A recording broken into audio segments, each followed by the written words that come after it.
I've learned I never want to involve myself in the U.S. political system or vouch for any man again.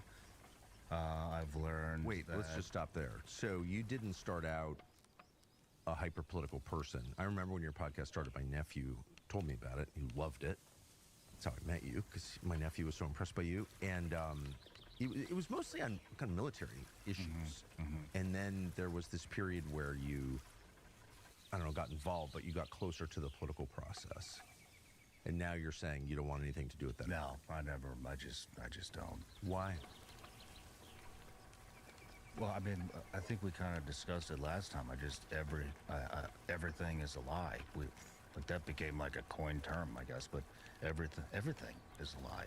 I mean, every politician I've sat across from, with maybe the exception of Eli Crane, who I disagree with on a lot of. Yep. I hate that I even have to say that. I don't agree with everything they have to say. You know, why the fuck do we have to say that? I like Eli. He's very, pro-Israel. I'm not, but he can articulate why he is and whatever. I respect it. At least he's not just regurgitating shit, like most people. But everybody else is just, it's been a lie.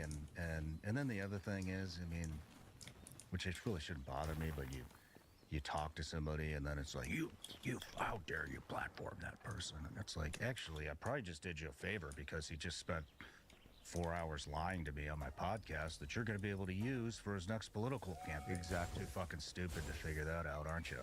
But I mean, it's just, and they do. I don't know. I put a lot of faith in a lot of these guys and women, that have come on, and really, the only one that really impressed me was Joe Kent, in the long run. Everybody else has just been a wash or a complete disaster. Just a lying piece of shit. What about you? As we discussed last night at dinner, I'm still trying to figure out what all of this means. As someone who campaigned for Trump and told everybody Trump is the option to the Uniparty. You got Republicans, Democrats are on the same side, but Trump is not. He's on a different side, maybe even the public side. And then Trump, the last hope, winds up aligning with Chuck Schumer and just joins the Uniparty in the most obvious way. At that point, you have to ask yourself, is there a political solution to the problems that we have? And I don't know the answer, but I'm starting to think maybe there isn't. I don't know. I feel as discouraged as you do, though I don't articulate it quite as well and forcefully as you do, but I kind of feel that way. So, but I'm interviewing you, so let me ask you. You're out of politics, so where does that leave you? What matters? What takes its place?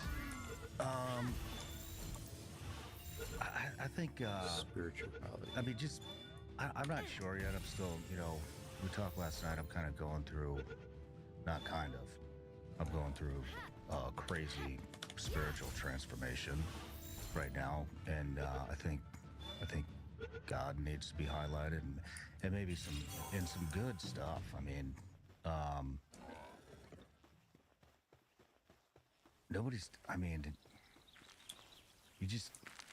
you can't put faith in man at all, and it's kind of sad to watch everybody scurrying around trying to find the next guy and who's it gonna be, and you can already see people just like blindly like putting their faith into another human being, and it's sad, and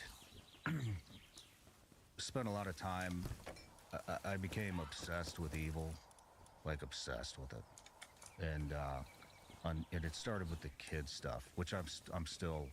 I'll probably never stop that. That's just a passion of mine that I can handle it. Like I can handle the subject matter, and I think it's important. And I know we've done a lot of good there, and by educating parents and kids about what's actually going on, and Roblox, for example, we did an episode on what was going on Roblox, and I think we took like $5 or $6 billion off the cap table in one day. or 1 week, I mean. And I think, that's good. But so where am I going? Wait, can you back up? You became obsessed with evil? What is Yeah, well, I think it started, with COVID and the LGBTQ stuff. And I don't really care about, I don't care what adults are doing, but 8-year-old kids, that just really bothered me. Like it still does, really bothers me. And so that's kind of where it started, and then it's just everywhere you look. Everywhere you look is a lie, and the institutions are lying. The politicians are lying. Everybody's lying. Yeah. People are manufacturing narratives just to create controversies so they can, boost their views. And I don't know who to believe. I don't know what to believe anymore at all. And This feeling is brought to you by Aleve for back pain relief. What feeling is that, you ask? Well, lying. Everybody's lying. Yeah. People are manufacturing narratives just to create controversies so they can, boost their views. And I don't know who to believe. I don't know what to believe anymore at all. And I mean, everything, even here, like what's his name? Steve. He's a reporter here. The Somalia fraud that's going on. Oh, here yeah, in Steve Maine. Robinson. Yeah, love that guy. He's a great man. But I don't know. I just became obsessed with like all this shit that's going on in the world, and it's dark, man. So you felt it really was your dark. job to uncover evil. Yeah, and I say that, I can't be influenced. Like I don't let advertisers influence me, and I don't let politicians tell me what to do, even though they're calling me trying to, tell me what to do. Don't talk about the land sale in Utah. Don't talk about, actually, this guy really helped me with my campaign. Actually, I don't really give a fuck who helped you with your campaign. But now I lost where I was going with this, but. Well, you said you became obsessed with evil, uncovering evil. You focused on evil, and that somehow led to a spiritual transformation. Yeah, well, so it never ends is basically what I'm getting. I was talking about audience, and I was talking about being influenced, and then and then everywhere you go, people are patting you on the back and patting you on the butt. And, good job. You're doing God's work. You're doing this, and you see the views, and you see the comments, and you see the likes, and you see the reaction videos, and everybody's just praising you, and it gets to you. I didn't realize it was getting to me, but It's not the criticism that destroys you. It's the the praise. flattery, that destroys you. because but they don't know what God wants. So you got all these millions of people, you know what I mean, interacting with you, telling you these things everywhere you go, and it gets to you. And I did. We talked last night about my lab. I just got back from a Ibogaine 5-MeO experience. Didn't go great. Found hell. Hell. And I don't want to go too far into it because I don't want to have a meltdown on your show. But It's okay. but I'm just not ready, to dive into it. But yeah, I've felt what hell was gonna be like. Not like seeing devils and fire and whatever, demons and all that. Like it was a feeling, and I never ever want to feel that again, ever. So successful experience, I guess. I never ever want to do it again. Maybe the most successful experience. Yeah, it definitely sent me down a new path that I'm still trying to figure out. But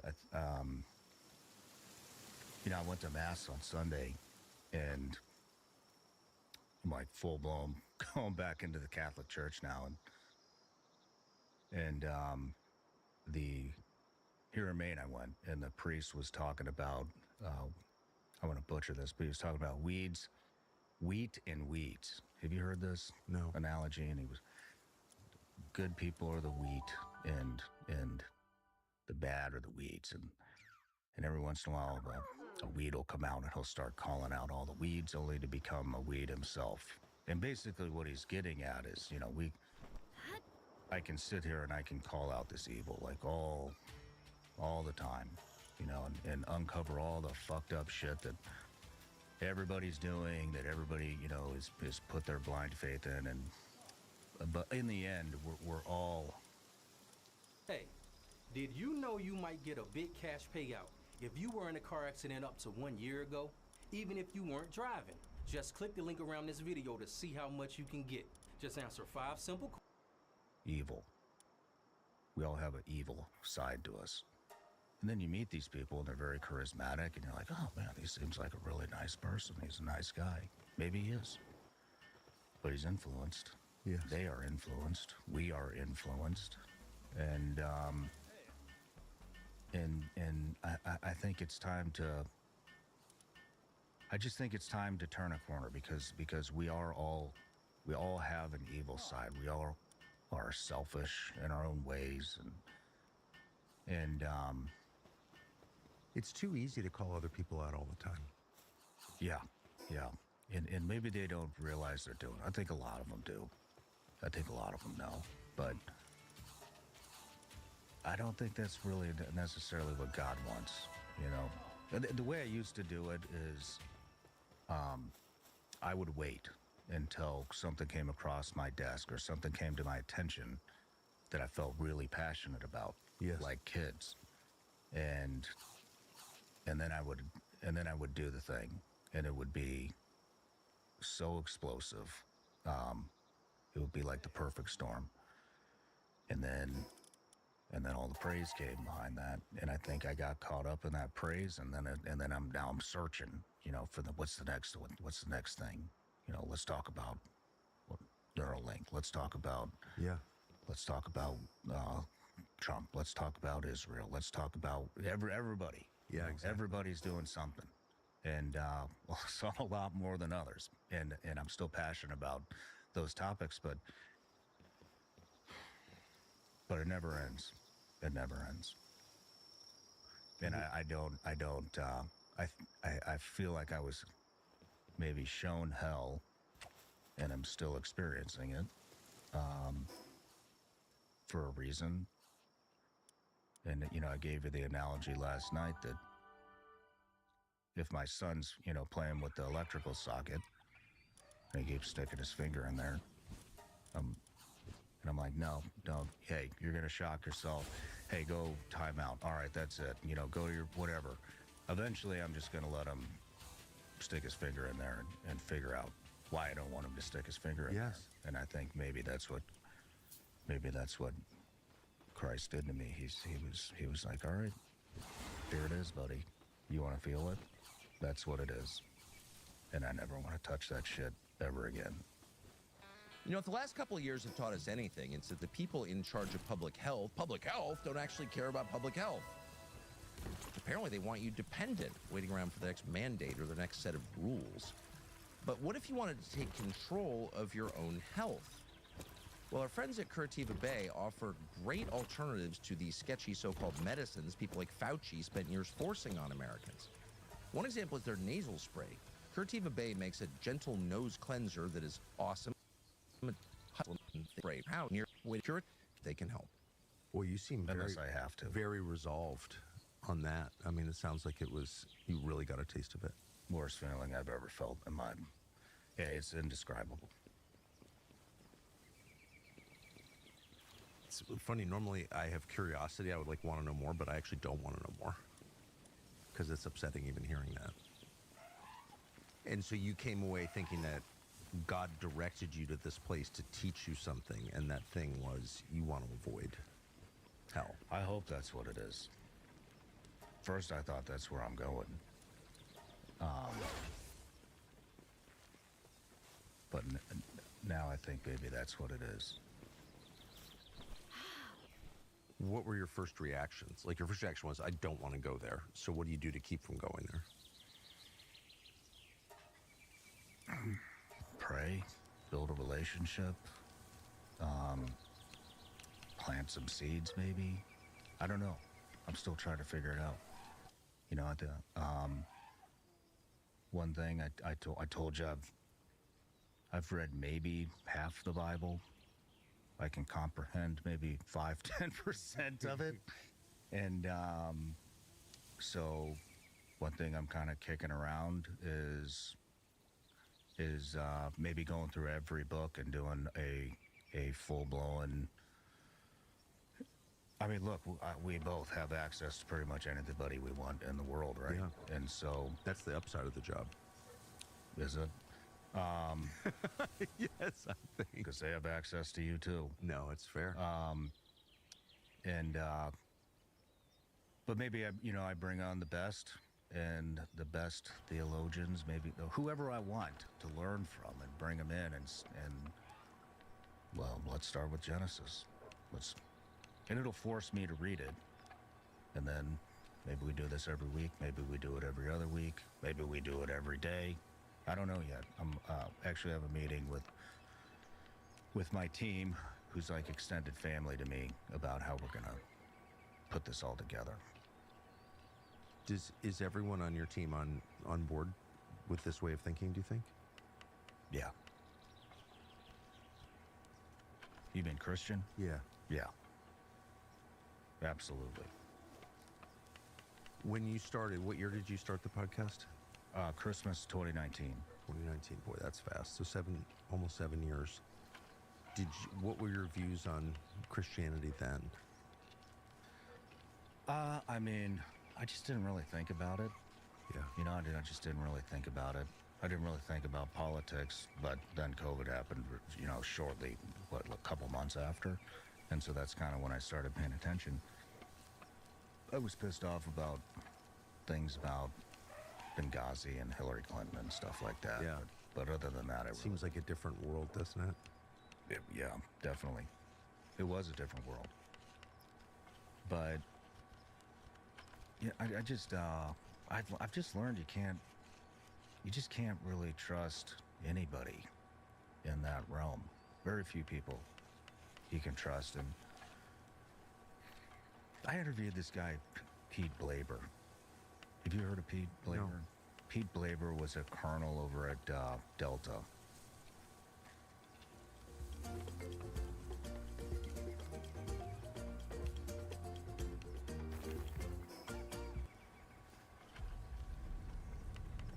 This war reaches beyond. And I mean, we both know there's tons of lies have come out of the military. It's I've noticed. yeah. I mean, some of the biggest. He talked about the Pat Tillman stuff. He talked about Operation Anaconda. See another lie coming out of Development Group. Lots of lies coming out of the SEAL teams. Lots of movies made that were bullshit. But he actually uncovered a lot of that stuff on my show because he was a part of it. And like the Iraq invasion was based off of lies. Do you know about this? The water truck and the air conditioning unit and the Sentry Guard. No. So there was a Delta unit out there, and when Colin Powell was SecDef, was that what he was? Yeah. Or Secretary of State. Yeah, Secretary, whatever. And they sent him some imagery, and Pete said, "I don't want to hear what you guys think this stuff is. Me and my guys will figure it out. We'll get it back to you, and then you'll have it unbiased. We don't want to be swayed." And so they checked into it, and so what I guess Department of State said was a mobile Scud missile launcher and a WMD factory with a huge air filtration system on the roof and sentry guards outside the door. What Delta, arguably the best special operations unit in the world, came up with that's a water truck, huge water truck, because they're in the middle of the desert, and they need water. And that big air filtration unit on the roof is an air conditioner. Because they're in the desert. And the sentry guard outside is dude taking a piss. And he sent it in, and they totally discarded everything and launched the invasion. And so, you know, and then there's, you know about all the thing. I don't want to get into it, but with all the lies coming out of just the SEAL teams alone. And there are a lot of lies coming out of the SEAL teams. oh yeah, you know, it's a this was a total fuck up. Let's hand out some awards and turn some people into heroes and that kind of stuff. Well, you probably have heard about the Van Man Company's amazing toothpaste by the thousands. Not toothpaste, awesome body wash. How do the men who receive those awards do that? Because they know. I don't know. But they don't look happy. Yeah. They don't look like happy people. But at least to me. But it just, you know what it made me realize is I was like, man, like I was like ashamed to have ever even been a SEAL. And there's all kinds of the Eddie Gallagher case. That was all fucking lies. I mean, there's lots of, they were going to pin their own guys to the wall. You know what I mean? For bullshit. The Blackwater incident, that was all lies. They deleted the drone footage to prove their innocence. But it just made me think, I'm like, man, like, I was a part of that institution. I wish I never was. And You wish you were never a Navy SEAL? I mean, I don't regret it. I enjoyed my time there, but I mean, it just, I obviously don't align with the ethics and whatever value system they're going off of, which doesn't seem to be much. But anyways, the point being is that's just one institution inside of the U.S. Navy. That's it. One small, like very SEAL teams, very, very small part of the U.S. Navy. And then he's talking about Ranger Battalion. And then there's all these other units. And it just made me think, it's like, man, like, this is just one war in one small part of the U.S. government, very small part.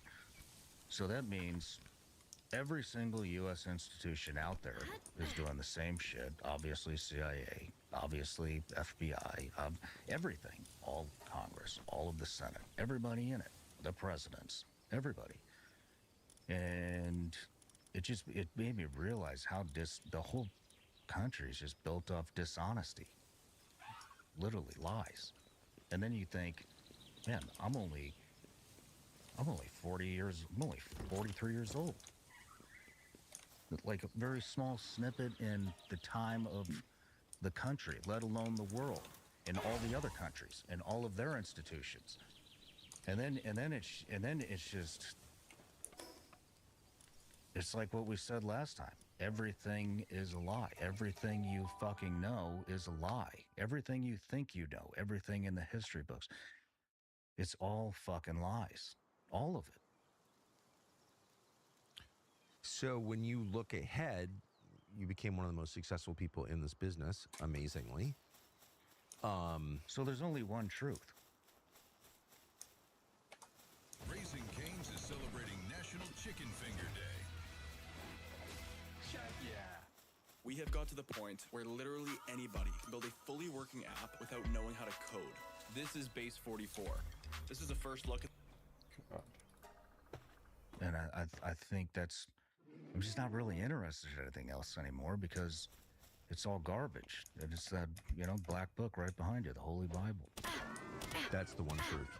That's it. You can't even look anywhere else. It's so painfully obvious at this point. To me.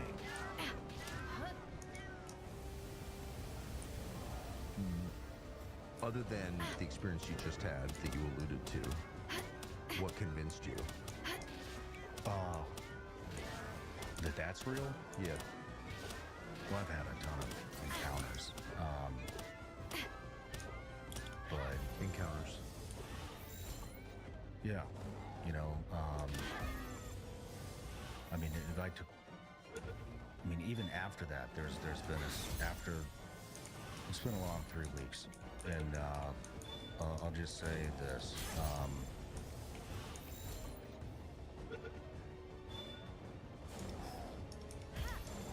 I've talked to some of the most respected exorcists in the country, and I've been working with them, and things have happened, and like really scary shit. And if that's happening and that's real, which is more real than anything I've ever experienced, then the other is definitely real too. That's right. That's exactly right. It's exactly right. If there are supernatural forces that are evil acting on people, which there are, and I've experienced them personally, then that's proof of God. Is that what you're saying?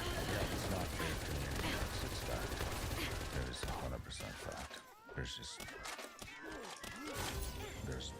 no other way to look at it. Isn't that a comforting fact? Yeah, it is. I mean, I don't know what the hell they're in for, if you're curious. But I mean, it's definitely comforting, knowing that if you do the right thing, and we all know what that is, and you do your best, then hopefully you're going to end up, you know, in a good place. I'm not sure all of us know what the right thing is. When you say do the right thing, what is that thing? Oh, I think people know. It's a feeling. You think these people all feel good about all the lies they're spreading around? No. They get lost in them. They forget if they lie so much, they forget what they lied about. We can't even keep track of them all. Lying is like that, isn't it? There's not a lot of talk about hell in the United States. You're younger than I am, but we grew up in the same country. You can go a whole day without hearing anyone mention hell in a literal sense. Most Americans don't really believe there's a actual risk of going to hell. Did you? Yeah. But I just never imagined it to be anything close to what I just experienced. No, never. What did you think it was? I don't know, and I don't know. I mean, I don't think the human mind can imagine that kind of agony and torture and aloneness. Aloneness. I don't think it. You just can't. You can't put it together unless you feel it. And I either felt a small glimpse or I got the whole thing. Either way, I'm sure it could be a lot worse. I don't know how, but this it was bad. It was really the most terrifying thing I've ever experienced in my entire life. I just can't even describe it. I actually brought my priest on and recorded a whole episode on this. I don't know if I'll release it because it's personal. But I want it for my family to see, if nothing else. I want my son and my daughter to see it eventually. Maybe they'll go through something similar. And like I said, it's ongoing. So I'm not out of whatever this is yet. So I want to document the whole spirit experience. Some people journal. I Looking to sell your house? Choosing the right buyer matters. Hi. I just shoot the video. I talk. Why wouldn't you release that? I don't know. I just want to make sure I'm in a clear headspace before I do it. You know what I mean?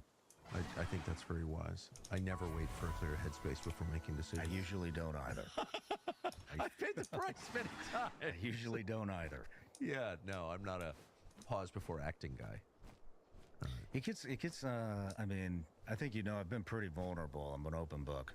And it's, what, I don't know. Maybe I just saved this one for myself because most of my stuff is out there. And, the only thing I really won't talk about is like my family. Of course. But that's not you, that's them you're protecting. Yeah. But, it gets weird. Like, meet people and they think they know you because they do, kind of. But you're like, what do you know about me? And what have you heard that I've said? You know nothing about them, and it just puts you in a really uncomfortable state sometimes.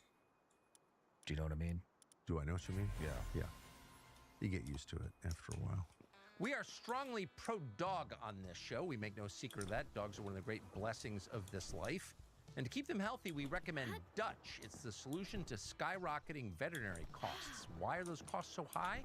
Well, private equity, in case you didn't already know that. Big investors have bought up veterinary clinics across the country and doubled the amount they charge.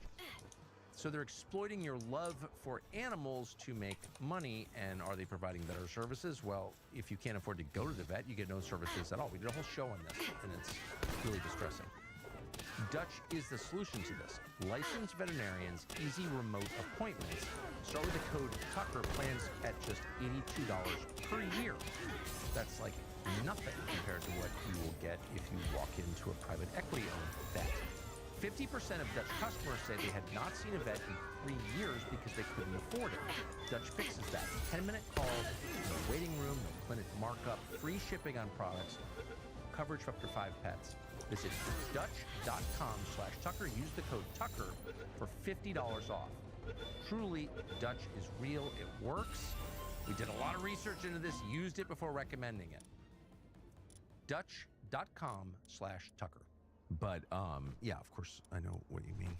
Yeah, it's weird, but it's everyone has a weird life in their own way, and that's the way that we have a weird life. So that's what I think to myself anyway.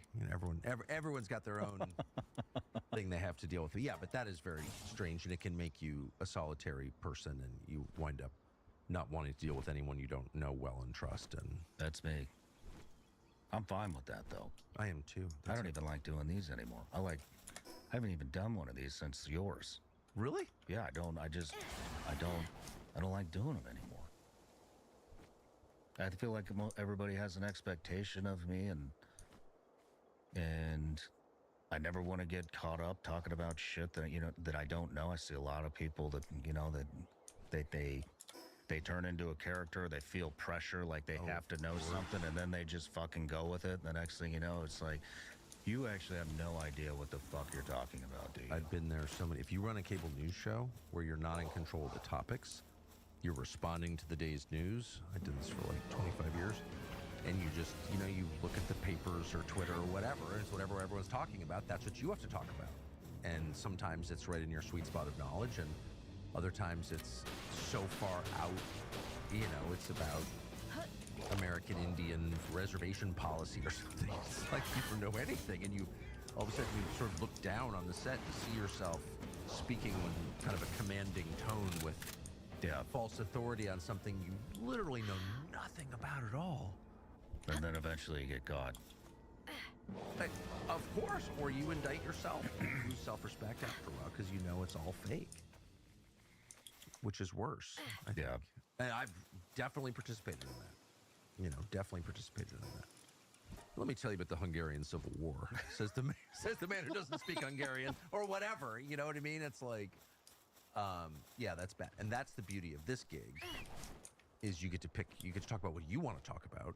And if you have some restraint and, again, some self-respect, you restrict yourself to topics that you have developed views about, some knowledge of, you think matter, like objectively matter.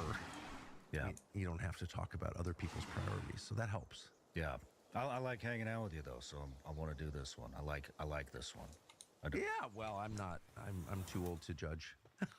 But I mean, and back to it just got to the point, too, where I I don't even know. I don't even know why. Like, I'm just beating the same fucking drum over and over, and it's like, Yeah. what are we doing here, man? Is anything getting solved? Like, everybody knows what's going on Right, now. right. It's out. How many there, times can you point out that everything's a lie before it's like pointless? Pretty much. And discouraging, by the way. This is what I think to myself, because I have had exactly the same thoughts that you're describing. It's like, is it good to keep telling? I mean, obviously 9/11 is not what they told us. I'm not exactly sure what it was, but they're lying about it. Kennedy assassination, obviously. We've been loving the Bavarian meat snack sticks. They're super easy to just roll right in your bag, and they taste amazing.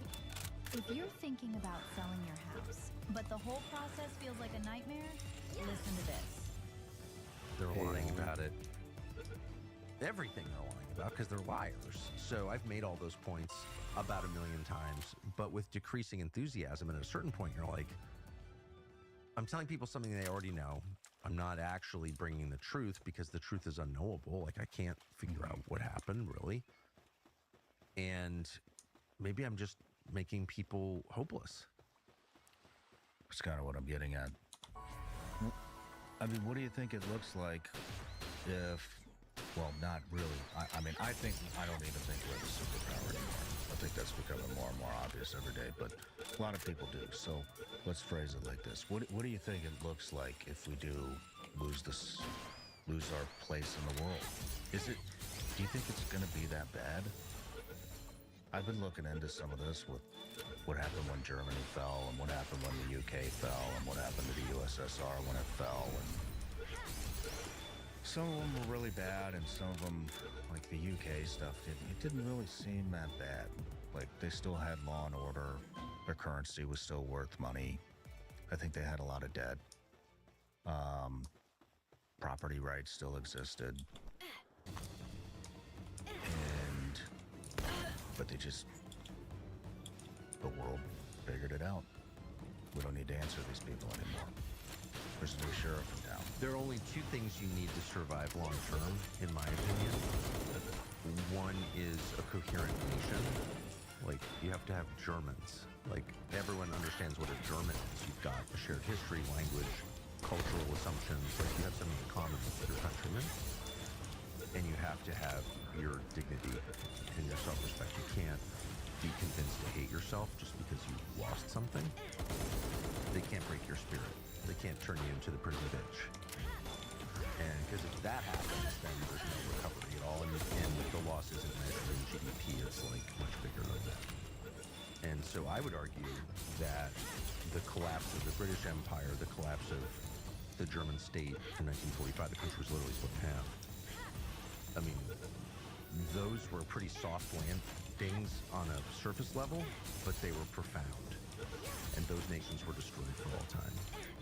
Whereas Russia, which went through in 91 when the Soviet Union dissolved, went through a period of, 10 years of lawlessness and the oligarchs and the mafia and people getting shot to death in Moscow and life expectancy plummeting and everything that we read about in the Western press. But actually, Russia remained a coherent nation with a shared vision of the future. It remained an actual place, like a real place. And now it's recovered, and now it's a great power again. Mm-hmm. It's the world's largest country, and it has a sense of itself as that, and it will continue. It will outlive us. It will outlive Germany and the UK, that's for sure. Whether you my ancestors are from the UK and Germany, so like I'm kind of on their side in some deep sense, but just objectively, they're not going to exist. Because there's no such thing as a German anymore. The majority of births in the UK are non-English. So, like, what does it even mean there's no country? But before that, I mean, it was a soft landing. Yeah, they had rationing in Britain for 10 years after the war. And they had I didn't realize. Oh, yeah. They had, I think for 10, some genius on the internet will correct me, but I think, for 10 years. Oh, it wrecked the British economy, the fall of empire. The empire really ended in 1918, but whatever. The point is, Americans still thought Britain was a real country and impressive. It was our parent. Being ambassador of the Court of St. James was the highest honor in the U.S. State Department. Like, there was a lot of prestige that attached to Britain, not so much anymore. But but the country itself was gone. And you know you're gone when you start importing people to replace your children. Like, that's just the most obvious. You know, what's your birth rate doing? Are people reproducing? Do they have enough confidence and enough self-respect to keep the project going with their genes? And no, they don't. So I think the bigger the empire, the farther out over its skis it gets, obviously, the more Harder it falls. Exactly. The uglier the crash. And I'm worried about our country because there is no coherent nation. Yeah. Yeah. Well, I spoke to an employer this morning, a big industrial employer who's a close friend of mine. You know, Republican, optimistic, very smart person, very decent Christian person. And he said to me, we have zero unemployment in the state. That he's a Midwestern state. He said zero unemployment. I don't care what they tell you. We can't find English-speaking workers. Nobody speaks English. And you have to work on our plant. You have to speak English for safety reasons. And we can't, nobody speaks English. And this is in a major American Midwestern state. This is a major industrial company, makes things. He said, we can't. Nobody. In fact, he told me one of his competitors is going out of business because of labor shortages. And the problem is English. There just aren't enough English speakers in the United States to staff a factory. holy shit. So I think those of us who live in kind of like legacy communities where, you know, half your neighbors had an ancestor in the Civil War are not seeing what the country's becoming because we're cut off from it. Because we live in these little pockets that look like our childhood. But that's not a reflection of what the country is. She said, I'll give you shelter from the storm. Is that my AC breaking? An American Home Shield warranty can help protect major home systems and appliances. And if AHS can't repair the covered item, they'll Oof. That's not happening in Russia or China or Iran. So those are the measures, like all this stuff, like, oh, the nuclear program and whoever is running the country today and Yeltsin versus Putin. It's like, who cares? That's all window dress. I mean, those are meaningful, I guess. I mean, of course they're meaningful, but they're not ultimately the measures that matter. What matters is who lives in your country. Are there people whose ancestors live there, or are they brand new people who have no connection in all the country, are likely to treat the current occupants with contempt, and is it a source of income and people to be exploited? Anyway, so, yeah, I'm concerned. We all are.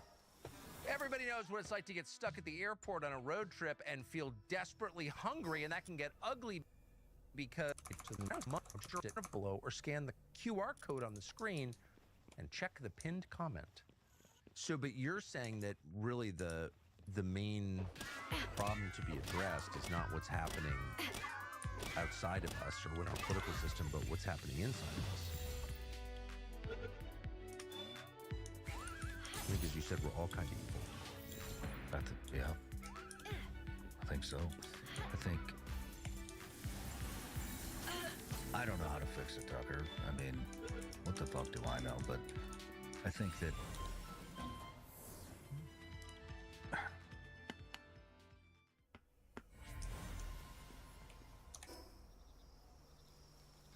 maybe people need to tune out a little bit and start working on themselves. Maybe for lack of a better term, just be the person you want everybody else to be. And that probably won't work. But that's what I'm gonna do. That's the only thing that will work. Be the person you want everyone else to be.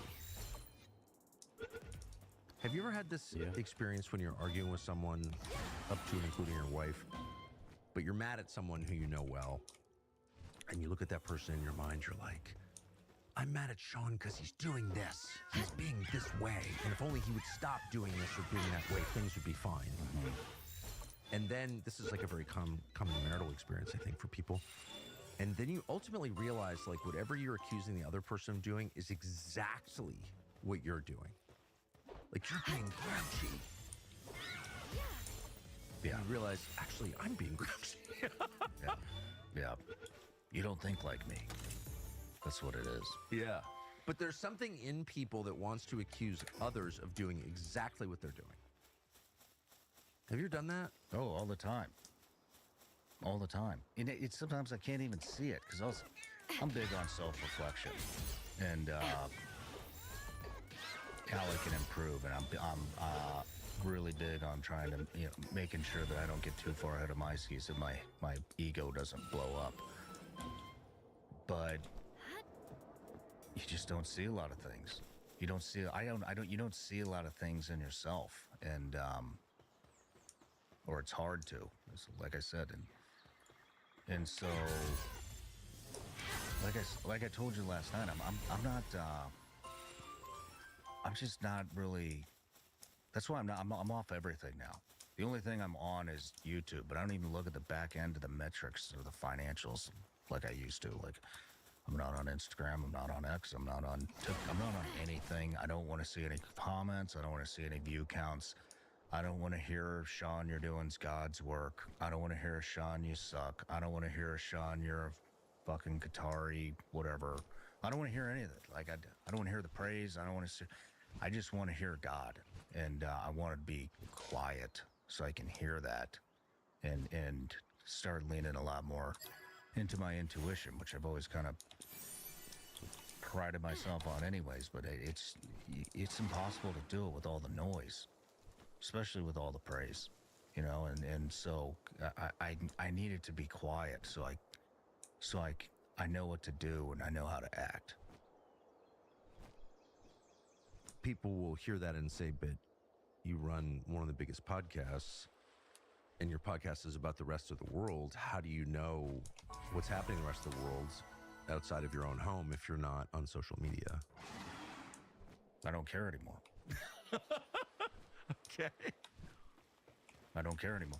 My podcast will be whatever I want it to be, and it always has. Well, it I guess I can't say it always has been because I leaned into the audience there for about probably a little over a year, leading up to the last presidential election. I was doing what I wanted to do, but then I saw, that's when all the praise started coming, and I'm done with that. So I'm just waiting for God's direction to tell me what to do, and then with the Bible thing, I think that's what I'm supposed to do. You leaned into your audience. I mean, that's a very familiar thing to anyone who does this for a living. Can you just describe that a little more for people who don't? Well, I mean, it's what I've been saying. It's the praise. It's the comments. And responding to it, programming on the basis of it. It's what do they? Oh, these numbers shot up. We need to do more of this. Oh, that's going to be big numbers. Let's do that. And I mean, I'm not saying like I totally sold out to it or anything, but it was a big driver. It was a huge driver. Yes. Just you, building your app on base 44. And I wanted to take the numbers one slot. I wanted the $200 million deal that Rogan got. I'm not going to get it. That's just not how my life works. I always have to. Nothing is ever handed to me, and I always have to find other avenues to get what I want. Would you want $200 million? Yeah, I mean, of course, that's what I wanted. Now I don't give a shit because now I see it. It just never fucking ends. It never ends. At this so point. now no, because now I was another thing I was putting business and money over. I hate to say it like this, and that wasn't my intention when I was doing it. But now that I can self-reflect, I realized that I was putting money and attention and maybe power, and I fucking thought I was somebody because of who I'm associated with. I can fucking access anybody in the world. What the fuck do you know? They probably know more than I do. I don't know shit. And I'm watching my kids get older, and I'm like, fuck, man, how much time did I miss? Like, because my own bullshit, my own ego, like, oh, I'm fucking somebody. Look who I'm having lunch with. Look who I'm going to see. Look who I'm talking to. I know everything. And then you get all the information, and what do you do with it? Nothing. You just fucking look cool. You sound important. And your kids are growing up. Yeah. makes me sad. I don't want to do that again. If it makes you feel better, having been in this business my whole life, I think every single person goes through what you've described, and the life cycle of yours is the shortest I've ever heard. If you like figure that out in a year, you know, while your children are still small, you haven't gotten to the cats in the cradle stage where they're like, yeah, you blew it, Dad. We hate you. I hope I never get to that stage. Well, you won't, because you figured it out young. You went through it really fast. But there are people, I can think of one in particular, really good guy, great guy, very well informed, very famous person in the business, missed his entire life. Why's he hiring a guy? Fun guy to have lunch with, you know, knows everybody, knows everything, funny storyteller, you know, you'd like him. But a tragic, tragic person, and was left at the end with literally nothing. Gone, man. Gone. It's gone. It's gone. He gained the world but lost his soul. And I know a lot of people like that. Me too. Yeah. So, no, I couldn't agree with you more. So you said that you have a program. I mean, if you don't mind, I would love to know what your program is for keeping hubris at bay, for keeping yourself from imagining you're God when you're not. Like, you're obviously disciplined. You were SEALs. You're a self-disciplined person. Like, what steps do you go through other than getting off social media to keep yourself from getting delusions of omnipotence? Well, this is all new to me. You know, so I don't know, but I don't know what to tell you. You know, the psychedelics cracked me open, wide open again, and like I said, I'll probably never do them again. Because you got what you wanted from them. I can't say I got what I wanted, but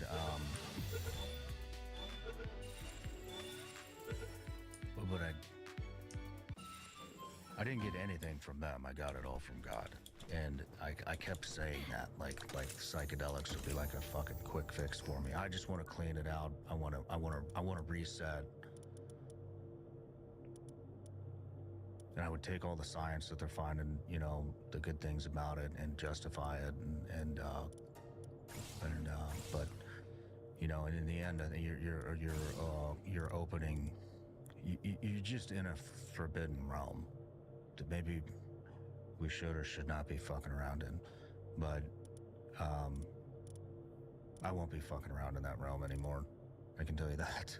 But and I got strict guidance, which, you know, I told you last night, that is, don't mess around in that anymore.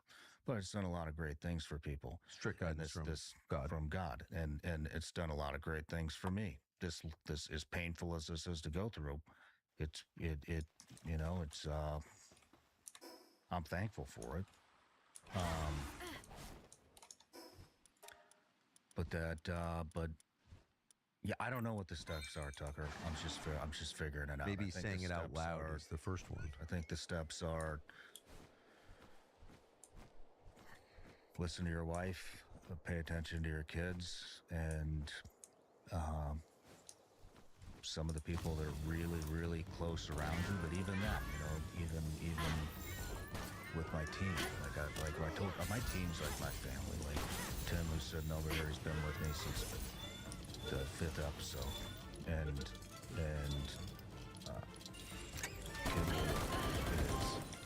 he's been with me since he's 17. He's like 26 or 27 now. All my Darren's been with me. Barry, Elijah's been with me since I think the 5th episode too. He runs my whole company now. He started off making like $200 an episode doing sound.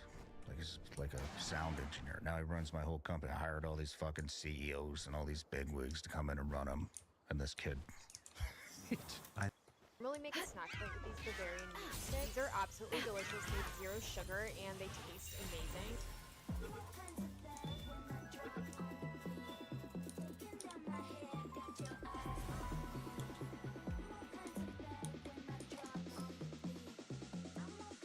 I love that. He runs circles around him, like, and I trust him with my life.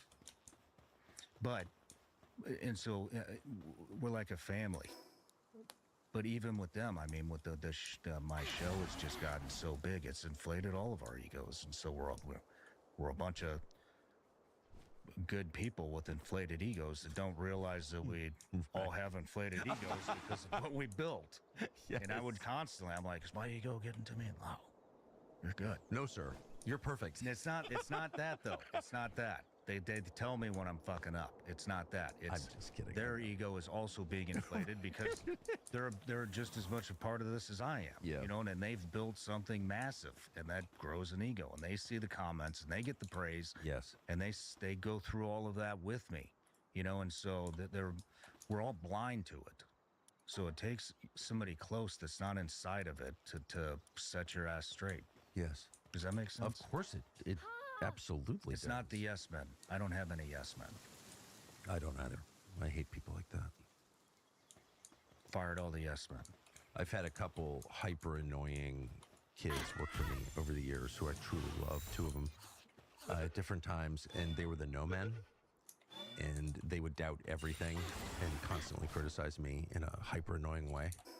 But I trusted them because I thought they were being honest. They're both kind of autistic, and they'd be like, I think it's really stupid what we're doing. I would always want to say, shut up, I employ you. But then I would force myself to listen, and I learned more from them. Both turned out to be very successful in life, actually. But I loved having people like that. Yeah. As much as I hated having people like that. I always listen to them. Yeah. Oh, me too. Yeah.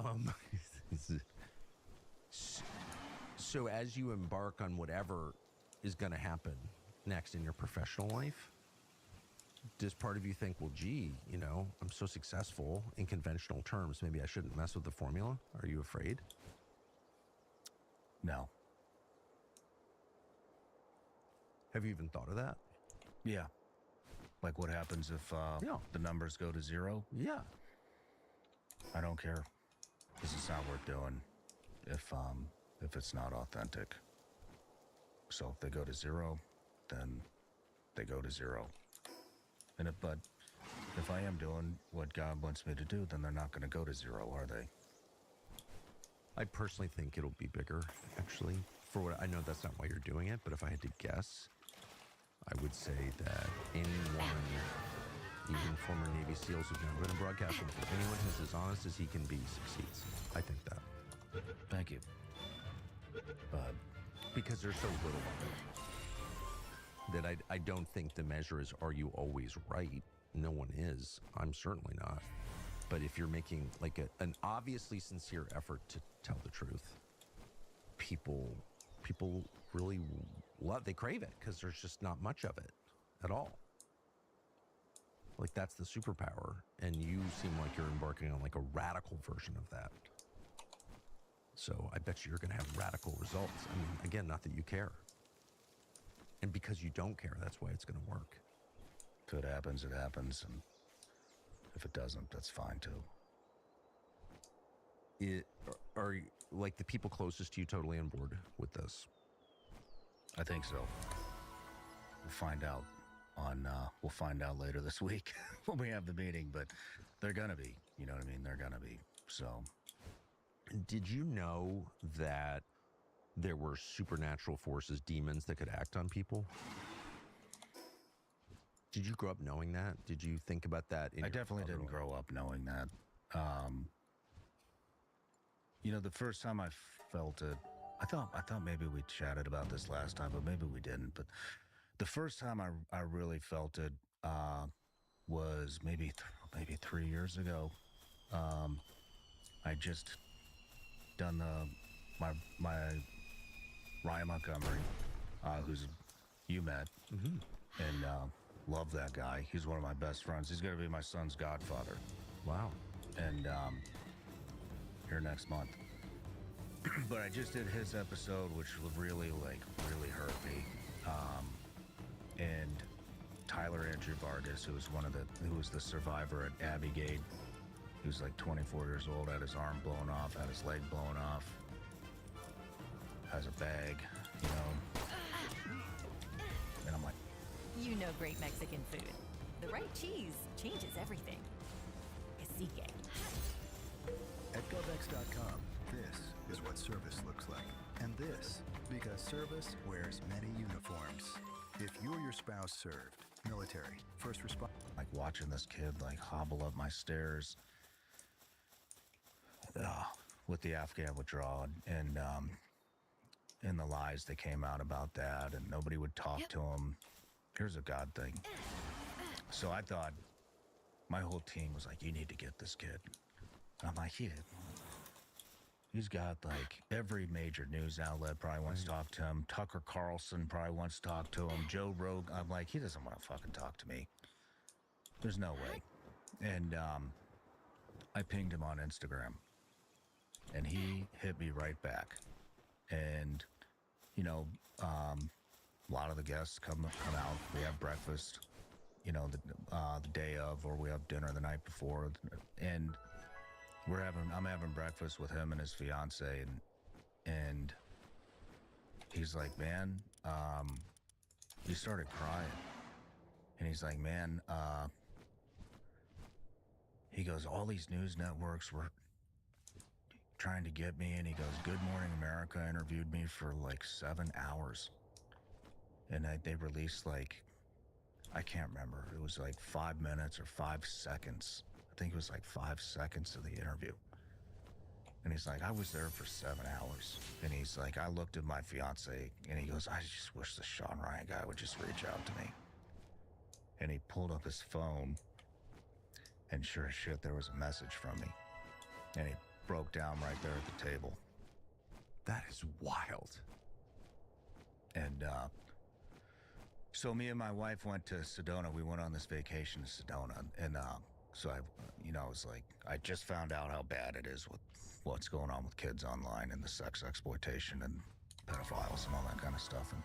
And then like the day after I did that interview was Tyler Andrew Vargas, and then the one friend that I had and where I live at the time, who's like a genuine friend, successful guy, owns some hospitals. He didn't need anything from me. I don't need anything from him. I really enjoy those relationships. I know there's not a fucking hidden ask getting ready to happen, or some kind of agenda or a photo op or whatever it may be. And like just genuine, we can go out to eat, and it's not going to be, hey, could you mind if we just, could you, I got this new, that kind of shit. And it's just genuine friendship. Anyways, he died. And I was like, yeah, he died. He died on a hunting trip. His name's Dan Cirillo. He died on a hunting trip with his son. Had a heart attack. Oh, come on. At what age? I don't know. He was probably mid to late 50s, if I had to guess. But, I mean, I'm happy for him. Look, if that's how I go on a hunting trip with my son, who's raised and doing great. I agree. Then I'll take it. As someone who's 57, though, I'm opposed to the timeline there. Me too. Yeah. But, so all these things happen, and then and we go to we're in Sedona, and I have a breakdown on the plane. I don't really break down other than lately. And my wife's like, what the hell is going on with you? And I start telling her, and then the last day, I was like, all right, I'm just going to come off my phone for the week, and maybe I'll feel better. And I felt a little bit better. And then I got on my phone, and I saw this country music star that I had a lot of respect for at the time. And she's going on about how drag queens should be able to, like, shake their ass in front of toddlers. And I was like, man. A couple weeks later, she gets a big show. And anyways, but I see this stuff, and I'm like, fuck, man. And so I smoke a joint and tell Katie, we're going on a hike. We're going to go up to this energy vortex. I want to see if I feel something. And joint didn't help. And we get up there. And dude, I went like bananas. Like this is one thing about the psychedelic stuff that I didn't really like, where it took me. I was looking for all these other fucking things. I was into like looking at crystals and all this shit. And energy comes out of the crystals and whatever. And we go up to this fucking vortex, and then I'm like, I don't feel shit. and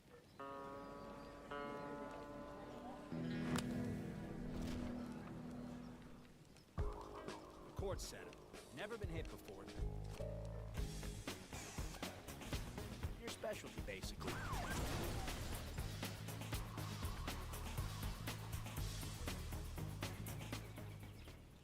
And so we're marching back down, hiking back down, and I'm having like this internal battle in my head. And like I'm like maybe I shouldn't be worried about dismembering kids and politicians and schools and athletes and celebrities, like pushing, you know, you should be the opposite sex, and let's put some hormones in you, and let's get you in the hospital. And I'm like, maybe I'm the fucked up one. Nobody else seems to give a shit. Maybe I'm the one that's, maybe it's me. Maybe, why are you fighting this shit? And I just kept, it felt like I was, like surrendering my soul or my heart to the devil, maybe. But there was like this internal battle going on, and I was literally trying to convince myself that I was I'm feeling all this pain because, you know, this is when the MAPS thing started coming out, you know, the minor attracted person. Yeah. Can't call him pedophile, gotta call him a minor attracted person, because that's offensive, Tucker. And so I'm like trying to convince myself, like, Sean, maybe this is old school thinking. Maybe you shouldn't be so upset about all this thing. You're the crazy one. Yeah. And it's dark, and we're staying at a really nice resort down there, and there's a guarded gate, and I pay attention to that shit because of my background, SEAL and contracting for CIA, and so I pay attention to that kind of shit, and those guys, that demographic of people love my show, you know, because of all the military guys I've had on it. So they all know me, and I stop and talk to them all. And we've been there for a week, and and this old man comes out of the guard shack, and he's like trying to talk to me, and I'm looking at him over my shoulder, like giving the body language, like, not now, buddy. I don't give a shit what you have to say. I just want to go to my fucking room. And then my wife, stops and talks to him, and I'm like, oh shit. So I turn around and I square up to him, and he looked at me, and he read my mind from front to back. He said, you know, all the shit that's going on with the kids, so that's not your fight. And then he kept talking. And I was like really worried about China, and that was when the spy balloon traversed over the U.S. and he brought up something about China, and I like lost it. I was like, how the fuck are you in my head? Like, how are you in my head? And so I totally blanked out on the rest of what he said, but I knew it was in said like 2 or 3 more things, and then have a good night, and walked back into his guard shack. And I'd never seen this dude. I thought I'd met all the people that worked there, because we're in and out. And we're going back to we're staying like this bungalow thing, like a duplex. And there was this guy, my best friend died of heroin, but he was always known as a protector. His name was Gabe. He was just a badass. He was a pro hockey player before he joined the SEAL teams. He was an enforcer, and then he joined the SEAL teams, and like, he's the guy, like, if you're in trouble, you know Gabe's gonna come whip some ass, get you out of it. And then we and then I met him contracting for the agency, and we became really good friends, and he had the same reputation there. And when we first got there, we'd seen this guy, and he looked identical, like same. He could have been a twin, like you could tell them apart, but he could have been an identical twin to Gabe. and I'm in this super vulnerable state. And this guy's like everywhere we're at this week. And I pointed him out, and Katie was like, yeah, that's looks identical to him. If we're out in town at a restaurant, this dude's out there. If we're on a hike, he's like right behind us or coming back. If we go to the pool, he's at the pool.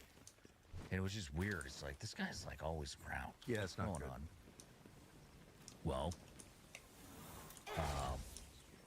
coincidence though. Like I'm on top of. Now at Whataburger, you can get the new Big Ranch Wrap for $3, 5 premium wadded chicken bites for $4, or a bacon cheese water.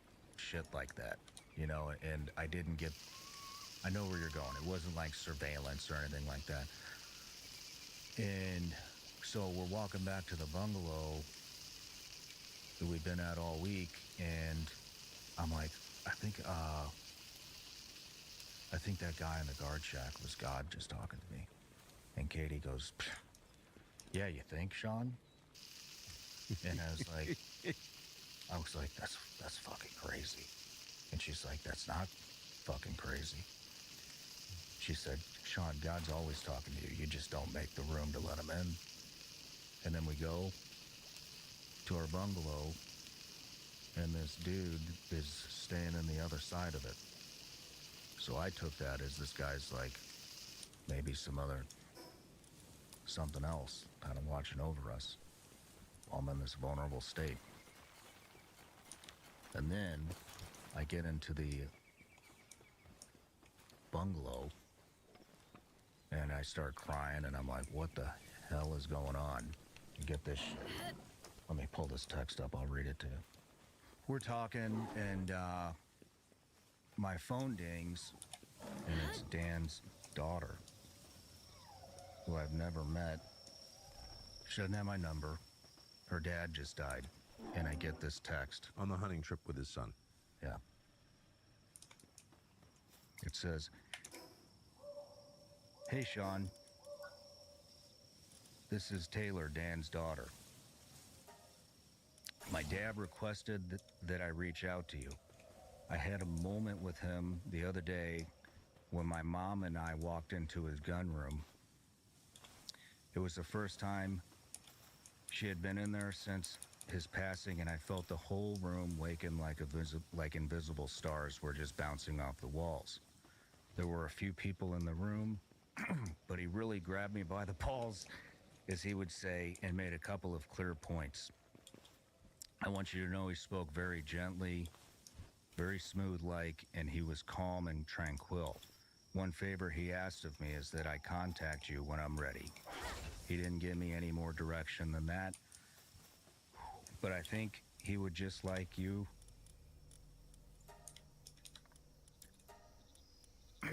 I think he would just like you to know he sees you or feels you. My mom told me recently you had become his best friend and favorite person to be around. And if that's true, it's safe to say he really loved you just exactly as you are. Unfortunately, my dad didn't really talk about our personal lives. We had more of a feeling type relationship. Not a lot of talking, but just the right amount of loving from afar.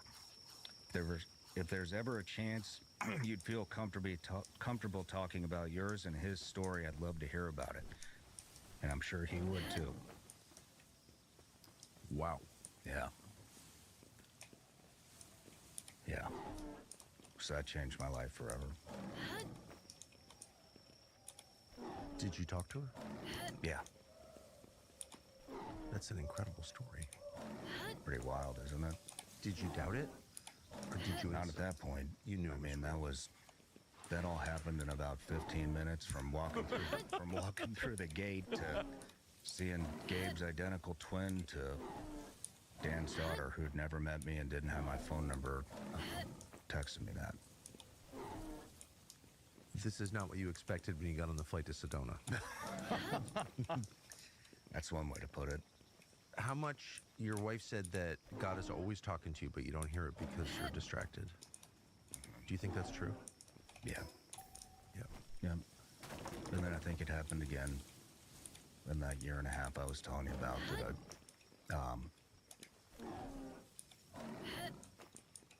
that I let all the praise and all that get to me. I got too wrapped up in it. Yeah, we've all been there, for sure. Especially with knowledge, it's not just money and fame or all that. I've never taken any of that seriously, but the idea that you know stuff that civilians don't know, that's a kind of arrogance and lie. You said that. You said, like, you don't know the things I know. Why am I even listening to you? Yep. Oh, I've definitely been there. It's a pretty fucked up place to be. Yeah, it's a pretty subtle temptation, too, because, of course, who doesn't want more knowledge? Isn't the whole point of this business to find out how things work? That's what everybody will make you think. Well, that's what I've always assumed. And then, as my wife once pointed out to me, Adam and Eve didn't get ejected from the garden because of their ignorance, but because of their knowledge. So, you know, the pursuit of knowledge for its own sake, you know, I have mixed feelings about it. I used to think that was like the highest virtue, was just to like know more. But having learned a lot, more than, I think, not to be arrogant, more than most people, I'm not sure it got me anything. It definitely didn't get me to understanding. Yeah. Did you feel that as you learned, as you uncovered more and more lies? Did you feel happier, more content, more at peace? Did you feel like you had a deeper understanding of other people, or did you just feel agitated? Oh, just agitated. Hey, did you know you might get a big cash payout if you were in a car accident up to 1 year ago, even if you weren't driving? Just click the link around this video to see how much you can get. Anger and rage and all the time. I bring it home and I try to play with my kids, and I wasn't there. My head wasn't there. You know? And I try to smoke a joint or something to get in the present moment. That wouldn't work. So I quit all of that shit. I have no vices now. It's great. When did you give up weed? About a month ago. How's it going?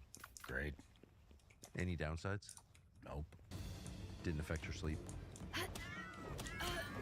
I don't know what's affected my sleep. Yeah, you can't sleep anyway, so this... That's not that's all this other stuff that I'm going through right now that's affecting my sleep. It's not that. But you gave up weed, no drinking. No drinking. Haven't had a drop in over 4 years. That happened after Ibogaine. And then, yeah, now no caffeine. No caffeine? Nicotine. No nicotine? Sorry. Okay, now, okay. Sorry. But, you know, Sean, I was with you until right then. But you start getting into nicotine, and that's like crazy town. No drugs, no weed, no nothing. What do you think of it? It's great. There's just nothing to mask your emotions. Fucking naked in front of everybody. It's happening, you know, when I'm reading that text. That would never happen before. I'm feeling things. I'm feeling emotions that, you know, before I just felt rage, just anger. That's pretty much it, you know. And now I'm feeling all of them. I think that's why we use substances, so we don't have to do that, right? Was it a hard transition?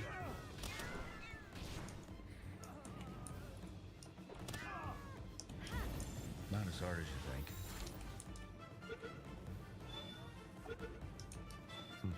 You don't feel on overload? This is what puts me on overload. Was it hard to get off? What was harder, getting off caffeine and nicotine or social media? Yeah. How long did it take to get over your withdrawals, your ex-withdrawals? Not long, you know, but my circumstances are a little different because of the things I'm dealing with right now and what I was, you know, describing to you with the priests and that kind of stuff is just so much more important and so much more real. So I have to deal with that, and which means I can't be dealing with this. And I know what this will do. I know it will throw me back on the path that I was on. And I don't want any part of that anymore. So you're describing the phone as actively evil. I mean, that's what you're saying. Yeah, I mean, one person showed me, talking about Adam and Eve, what is that? It's an apple. Yeah, with one bite out of it. I've never thought of that. Huh. So it's like, this is the tree of the knowledge of good and evil, basically. I never thought of that. Me neither. You can tell what a deep person I am. How often do you have a realization like that, and you understand that, like, something you've had in your hand, every 5 minutes for the last 10 years, you've never really thought about it? Yeah. How am I missing the most obvious things? I don't know. I mean, we're all a slave to it. So you're rolling out an app called Glacier. Yeah. One of my least favorite things to talk about is technology or apps, I should say, or other people's projects, or like what someone's selling or whatever. I would every time I interview someone, not every time, but very often, there's like, I've got this new thing. Can you talk about it? You actually didn't mention this to me at all. You didn't want to talk about it. And I hate this topic. This is an interesting enough thing that I would actually like to push you on a little bit. Okay. So one of the big problems I have with phones is that they're not private, of course, and not just for us, obviously. Sunmade makes brightening the everyday moments easy. Make every bite shine. It's just like our new house. I hope you have an American Home Shield warranty. Leaky toilet? Fixed. Oven beyond repair? If AHS can't fix your covered item, they'll replace it, no matter its age. Sign up today at ahs.com. If you're in broadcasting, you're going to be surveilled. So, and I know that I am. But just like everybody is. And it's upsetting. And there's really kind of no solution to it. I've spent a lot of time on this topic, and I've never seen anything that protects people from it. But it sounds like this app might help. What is it? It's, can I just tell you the story? Yeah. That would be better than me trying to get into the technicalities of everything that I don't know and understand that well. Yeah. But, it just came from paranoia, and I mean, I think last time I checked, I think I interviewed 8 people that got picked up for the administration. Two of them thanked me personally because they said my interviews are the ones that got them in there. One of them got picked 5 days after I released the interview, Secretary of War.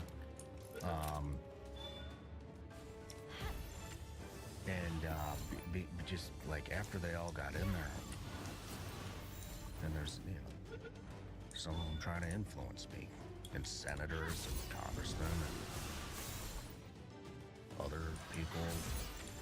And I'm like, and now that they're in there, it's like, they want me to do shit. Or they did. I pretty much have made my statements, like, I'm very loud about shit, and I want them to get the message, like, don't fucking ask me for that stuff. But I got paranoid. Are they monitoring me now because they're worried I'm gonna go against them? Like, what's going on? And then the Bao Kim interview happened, in Taiwan, and I started getting paranoid about that. So anyways, I started looking up. I was like, I need, like, something, if anything, just for peace of mind. Are they listening when I'm talking to my wife? Are they listening when I go to dinners with people? Like, what is happening? And so Short answer, yes. Yeah. So I started asking around for a black phone. I'm like, what is the one that people are using? And is there a real one, or is it all these bullshit gimmicky ones that came out? And a friend of mine said, yeah, this is what the tier 1 units and the intelligence communities and stuff are using. It's called Glacier.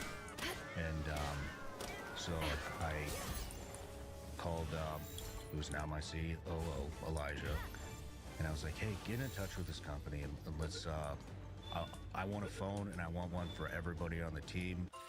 And so he got in touch and I was like, see if they're interested in advertising. And he's like, yeah, they love the show.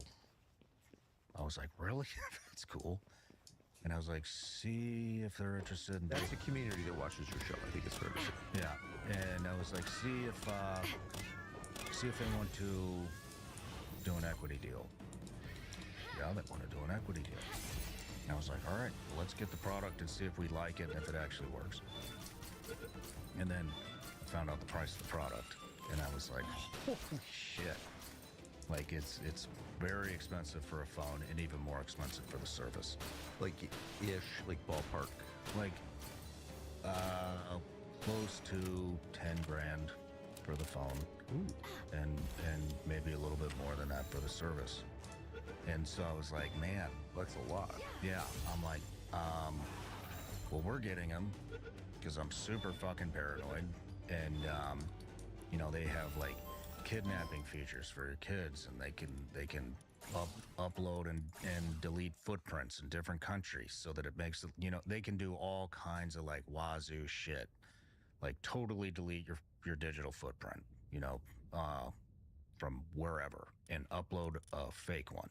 Like they can do all kinds of like, they have a messaging service that tunnels you in. So like, you know, the signal leak that happened early on, that's impossible to happen. You could have your entire organization in this one chat where you can't accidentally add the wrong Tucker in there. You know what I mean? And you couldn't put Jeffrey Goldberg for the Atlantic on your group text. Yeah, exactly. Okay. Yeah. That might be worth 10 grand. Yeah. Yeah. So anyways, I was like, man, I would love to do business with you guys, but I was like, we're shooting for like top tier tech CEOs, C-suite execs, and maybe government contracts, which you guys already have a foot. Since the dawn of time, man has been plagued by itch and irritation from not wiping fully clean. Hold in, and I was like, I would be interested if you had like an application that was maybe, you know, close to that, or maybe some of the features that you have in this aren't in that, you know, something that's more affordable that everybody can use. And they said, well, we obviously have a program. We can turn it into an app. And I was like, all right, let's see what that looks like. So we did it, and we spent about a year putting it all together. And so it's called the Glacier app. And it's, you know, a lot of the VPN companies that podcasters are representing are owned by China, or they're owned by Israel, or they're owned by Russia. They're fake. Yeah. And I mean, you can look it up. Don't take my word for it. I dropped a VPN sponsor over this exact question. Me too. Yeah. Me too. And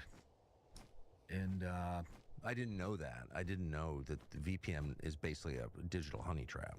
Yeah. And so, and a lot, like, there's a Chinese company that owns like a whole conglomerate of these things. So anyways, we're all American VPNs. No data is stored at all. Secure DNS, data blocking. So I think this morning before I came in here, we just launched it. Like, it just happened to come out like 2 days ago. And just by 11 a.m., we had like 830 web trackers blocked on the phone, which is the marketing shit. And I don't even have social media apps on my phone. Told you I deleted them all. And then it has we have a burner number service on there. So especially for somebody like you or I, who's meeting all these people, maybe you don't want everybody to have your number, so you can go in there and pick any area code you want, buy a burner number, and give that to these state actors, or for regular people, you know, you get a hotel, you make a contribution to a political campaign, you order a pizza, whatever it is, like that your number, you know, goes up for sale, and then you're getting 50 million spam calls. So you can buy however many burner numbers you want, and if the relationship goes sour, you just burn the number and pick a new one. And then they have no way to contact you ever again. So yeah, we call it the Glacier app, and it's affordable. Everybody can get it. Does it help prevent you from being spied on? It does the things that I told you it does, you know, and so there's nothing that's foolproof, being honest. You know, I'm sure there's some way to possibly defeat it, but, you know, for the majority of stuff, it's going to block 99% of the stuff that comes in. What if your phone number's on the internet? What if your phone number's on the internet? Yeah, my number's on the internet. Well, I mean, it's not going to delete your phone number off the internet. Damn. But you can get as many new ones as you want. So. And you just go to the Apple Store and get it? Yep. You go to the Apple Store and get it. Or at theglacierapp.com, either one. It's just for iOS right now. We'll have Android out in a couple months. But with your number, just, you know, Glacier aside, you never just, if you get rid of your number, you want to keep it and get a new one. You don't want to burn the number that you have all your banks and all that kind of stuff too, because if somebody else picks that up, then it would be a bad deal for you. It would be a bad deal. Yeah. I don't do online banking as a result. Or online whatever. Yeah, I don't do online anything. That's why. Yeah, I don't. I never was impressed by all that stuff. I order ammo on my phone, that's it. It's the only transaction I do on my phone. Well, I bet you got a lot of that. I do. Yeah, I have a lot of that. So what, I know you're not in the business of giving like advice to people. You're clearly coming from a place, especially now, of like genuine humility. And you said it's important to work on yourself before you start running around telling other people how to live. And I respect all of that. But if, you know, if you had a son who was like 15 or 25 or, you know, older and said, what advice would you give me about how to live? What would your advice be? Don't put your faith in any man. Yeah. You're going to be disappointed every single time. Yeah. That's really wise. There's something in us that wants to believe in other people. Did you put your faith in Pete Hegseth? Yep. What was your takeaway from your interview with him? Well, if I remember right, I mean, I don't remember the interview that well, but if I remember right, Pete wanted to be the Secretary of the Veterans Affairs. He did, in the first term. And I just don't really have much interest in the veterans. I'm a big snack on the go person, and Bavarian meats have been my go-to. They taste so good. At Living Spaces, we believe you should have plenty of comfortable, affordable sectionals to choose from, which is why we offer pieces like our spacious 3-piece Rincon sectional. Veterans Affairs. And so I steered the interview into what would you do if you were Secretary of Defense? Because I was much more interested in that kind of stuff than I was with the Veterans Affairs. Being a veteran, I just think the VA is a lost cause. Really? Yeah. And so I steered it that way. And then 5 days later, after the release, the guy gets, I didn't even want to interview Pete because it was a book. We had a book out and he's a Fox News guy and I fucking hate Fox News. And I was like, I don't want to interview him because he's a Fox News guy. Yeah. And it was like, all right, like I think it was whatever. I was like, all right, we'll do it. And then it was like, all right, hurry up and get this interview out. You just get it out. Like, let's get this over with. You didn't think you were about to change history of the world? No. Yeah. And then 5 days later, he gets picked up for Secretary of Defense. What did you think when you heard that? I was like, holy shit, that's crazy. And then it inflated my ego. I'm like, holy shit, the show has power. And I went to the Army-Navy football game, and he points at me. He goes, thank you. I'm like, I was up at the box with all the big wigs, you know, Vance and Trump and all of them. I'm like, what the fuck am I doing here? But it, you know, it inflates my ego. I'm like, holy shit. And then everybody else gets picked. Cash Patel, Tulsi, you know. Now I'm not saying like I'm the guy, but for that one, that interview definitely had some influence. How do you think it's gone? I don't know. I mean, I don't think any of these guys really have any. You know, the funny thing is, like, you see all these people get up there and they get addicted to this fucking power that they do not have. Right. You know, and it's like you think you're so powerful. But you can't even. Smart. You can't even say what's on your mind. Like, you're powerless. You have no fucking power. You're just around. You're around power that's telling you what to do and what to say. And it's like, I don't get the addiction, but they probably don't see it. You know what I mean? They probably don't see it, but they think they have all this power, and they don't have any fucking power.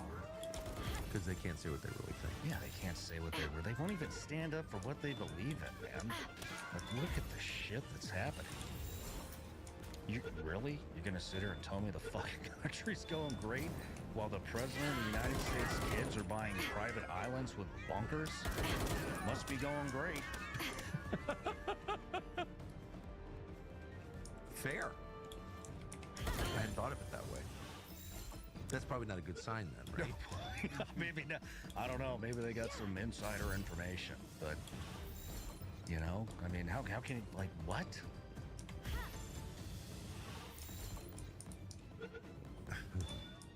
Why do you hate Fox News? It's so great. Yeah, I don't know. Maybe I should give it another chance. It's probably been 3 or 4 years since I've watched it. Me too. I don't think I'm missing anything.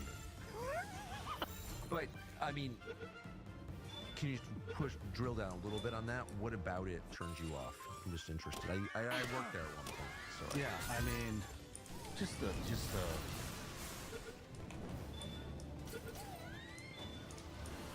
it's just lies over there too, I think. You know, it's with both. It's not just Fox News. It's all of them. It's all of them. You know, and you see, you know, especially like now. I mean, I haven't seen it in a while, but I would see things pop up on X and stuff, and I'm like, and I the older generation that watches it, that's how I know what's going on there. You know, and it's like, man, did you know about like this, that, the other? Like, are you getting a full picture here, or they don't know anything? It's just crazy to me. Like, they listen to only, you know, one source, and it's like, man, like, you're not getting a full picture here. They're hiding shit from you. Maybe they're not lying. They probably are, but they're hiding shit. They're hiding the full picture. They're hiding the full picture of the Epstein files. They're hiding the full picture. No harsh side effects like gas, bloating, cramping, or sudden urgency. Miralax, free your gut to free your mood.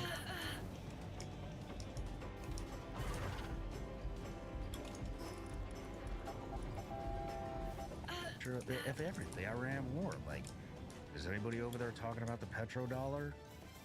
No. Is anybody talking about the schizophrenic leadership that we're dealing with right now? Like the shit with Canada? Like, could you imagine, like, doing business with the U.S.? Like the Canada pipeline, and I'm gonna butcher this, but like, what the Biden administration denied it. They didn't want the Keystone? Yeah. Keystone pipeline coming in. And then they're like, okay, so then they do some deal with China. And then we throw like a 25%, then Trump comes in, we throw a 25% tariff on them for doing business with China. Then we throw a 35%.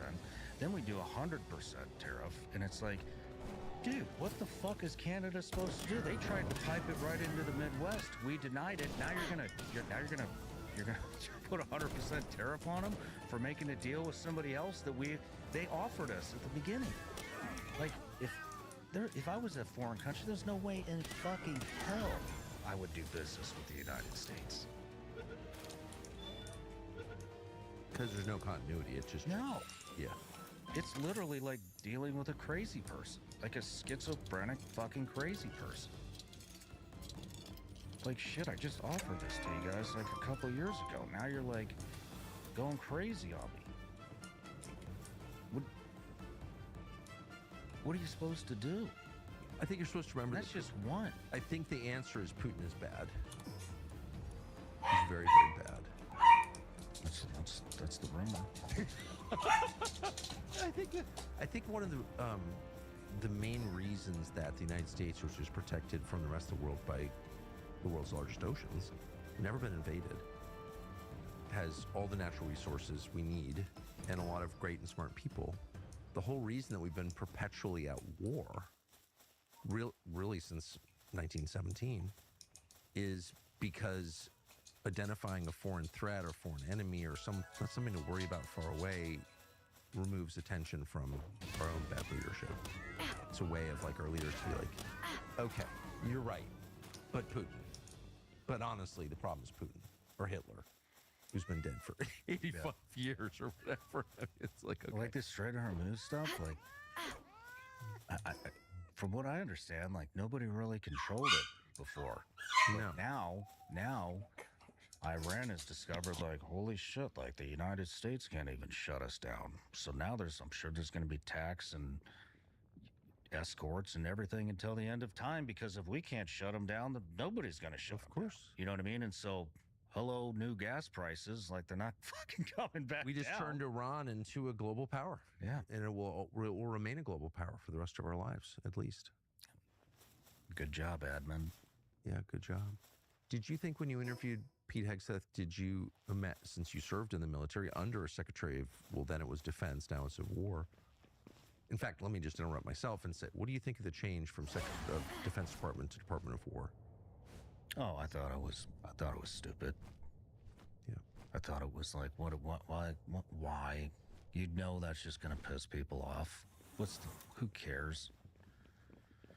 We had to make, and then of course we had to make a big show about it. I mean, I think Pete has done some good stuff. You know, I mean, he's cleaned up some of the maybe all of the DEI stuff. I think that's great. Good job. You know what I mean? But I mean, you know what I mean? I don't really know how much influence the SecDef even has anymore. You know, so good job on that, because that sucked. And I saw a lot of, I saw morale come back. I still got some buddies in. But I'll tell you what, I just had some buddies leave, and everybody knows what this is. Everybody knows they're fighting for Israel. It's a joke. And this isn't me saying this. This is not me saying this. Right. This is them. This is the guys that are going to go over there in Tier 1, Tier 2 units that are joking around, saying like, yeah, this isn't even for us. And, you know, throughout history, that's not a winning strategy. Well, especially since if they don't believe in what they're potentially going to do, which hopefully they're going to do nothing. Yes. But high probability they're going to do something, and they know it's not for the United States, it's for a foreign country.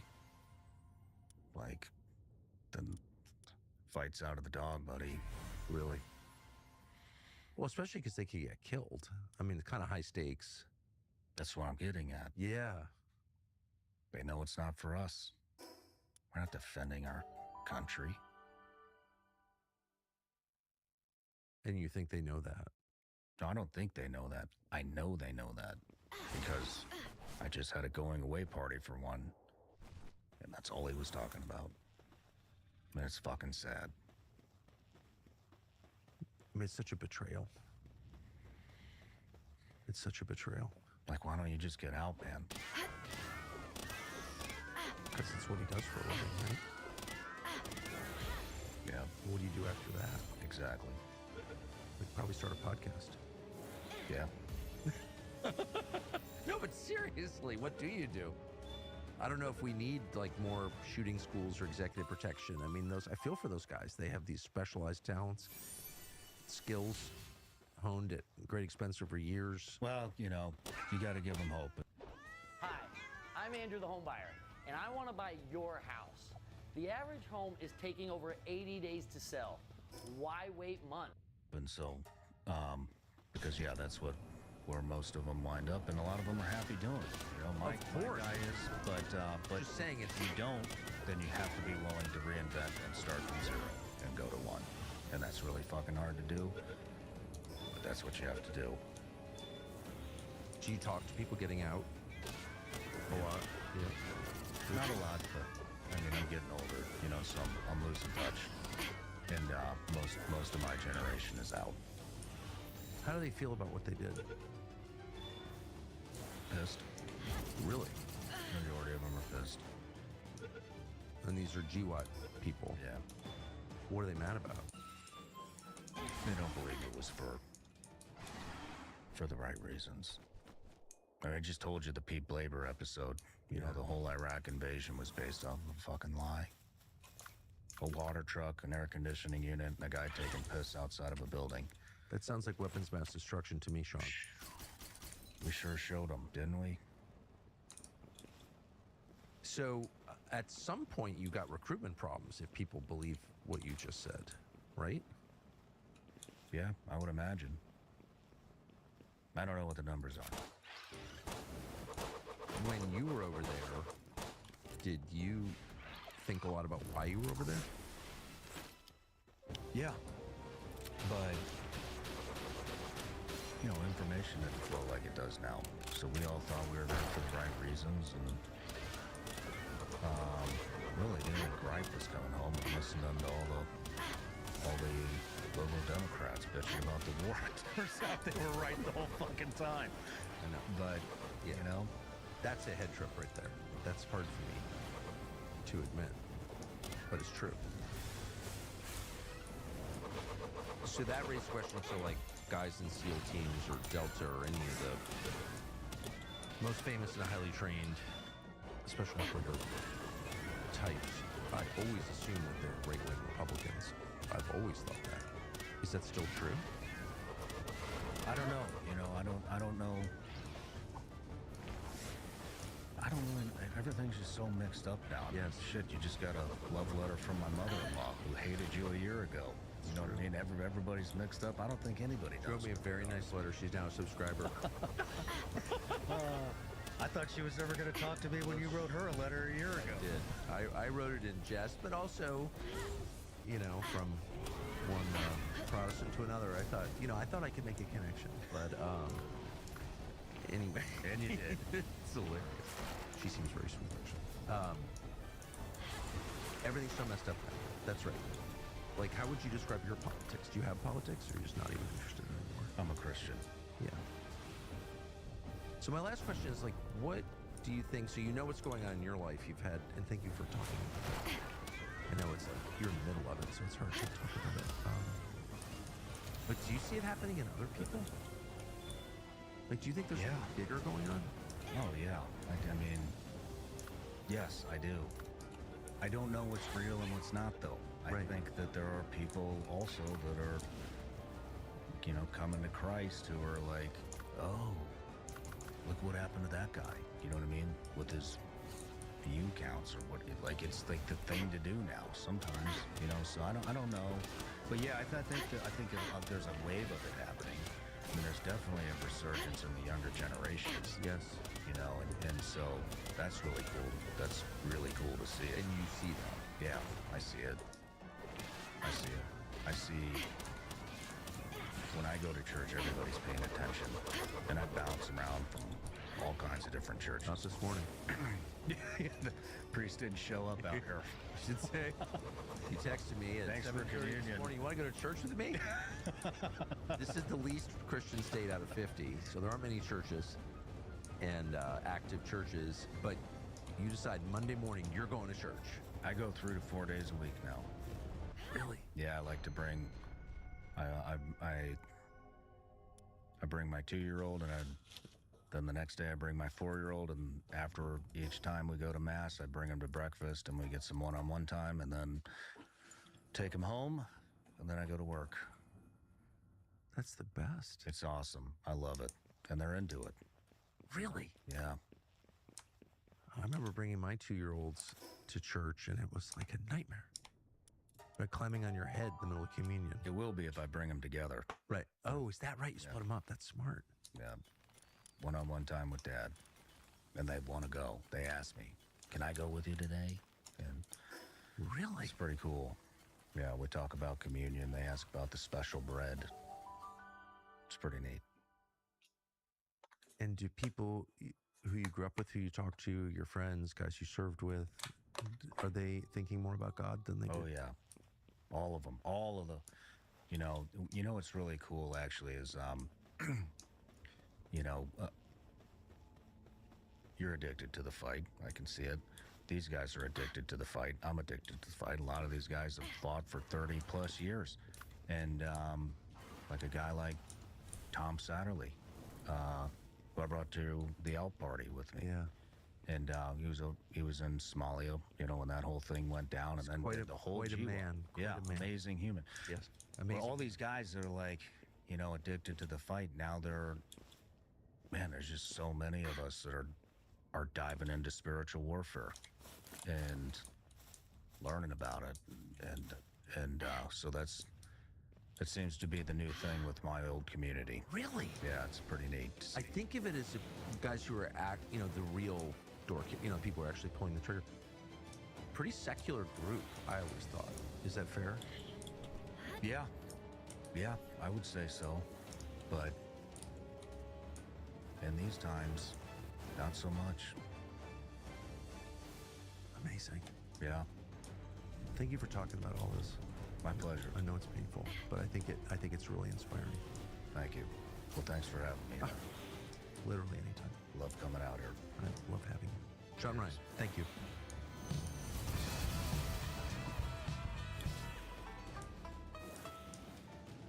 You think you're fine after a car accident until this happens. Most people don't realize that even accidents that seem minor can financially destroy you when the real costs hit weeks later. If you've been in a car accident recently, even one that seemed minor or where you were just a passenger, you need to hear this before it's too late. Here's what happens to most people. They walk away from what seems like...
If you're over 40, you probably were assigned the George Orwell novel 1984, not written in 1984, written in 1949, right after the Second World War, and it is famously a picture of the dystopian future where the state controls everything.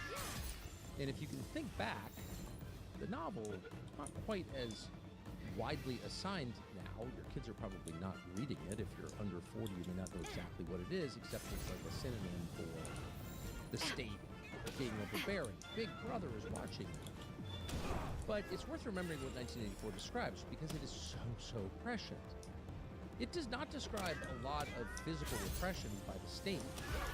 In the end, there is torture and there are allusions to killing. But the state in 1984 doesn't spend a lot of time putting gun barrels in people's faces. It doesn't need to. What it does instead is spy on them. There are cameras everywhere in 1984. Something called the telescreen, which, when the novel came out in 1949, seemed very space age. It was a screen, and it listened while you spoke, it eavesdropped on you, and it bombarded you with pre-recorded propaganda messages. And again, when this came out, it was impossible to imagine, say, the iPhone, which is listening to you at all times, or one of those seatback screens on Delta Airlines that's yelling at you without your permission about some credit card deal. No one reading 1984 when it first came out had any reference point for this level of surveillance. There was famously a guy called Jeremy Bentham, who was a liberal reformer in the 19th century, who had the greatest idea in the history of human progress called the panopticon. And the idea was we're going to build prisons with a round design so one officer can see everybody in the prison. All the cells will be open, and one guy can see everybody. And, of course, he can't see everyone at once, but inmates will never know when he's looking, so they'll know at all times that they could be under surveillance, and that will compel them to obey. They'll be a lot more obedient once they suspect we're watching. That was the whole idea of the panopticon, meaning see anywhere. So apart from that kind of kooky, supposedly well-meaning but actually totalitarian theory of Jeremy Bentham's, nobody had really constructed a state capable of watching or listening to everything that people did because the technology wasn't there. You just couldn't do it until 1984. And it painted, once again, a pretty accurate prediction, as it turned out, of what the future was going to look like. But what's interesting, there's a scene in there where the protagonist in the novel, I'm boring about it, but a guy called Winston Smith meets another person and has a kind of low-grade love affair with this woman called Julia. And the reason this is notable in the book is because there are very few love affairs in 1984 or in a world with this kind of surveillance because they're impossible. One of the things you learn when you lose your privacy is that you can't have intimacy without it. Intimacy is by definition exclusive. It is a relationship between a very small number, usually two people. You can't have an intimate DMV line or concert. Your bedroom, you hope, is intimate, and that's because not everyone's invited. So without privacy, there is no intimacy. People can't say what they really think. People are afraid that everyone can hear what they're saying, and so they don't say it, and after a while, they don't think it. So the main takeaway from the novel is you don't need to beat people or shoot them to get them to comply. You only need to spy on them and then tell them that you're spying on them, and they will know that they have to constrain their own behavior. They will be so terrified and alone, so completely isolated, that after a while they won't be capable of having revolutionary thoughts. They will accept whatever you tell them. So stripping people of their privacy is the key to enslaving them. So in the novel, Winston Smith and Julia decide, we're going to try to have a normal conversation, and so they go to Paddington Station in London, and they take the train out to the countryside, and they stand in a pasture, and they have a conversation. And that's the kind of extent of their intimacy, but it's thrilling within the context of this dystopian, privacy-free world.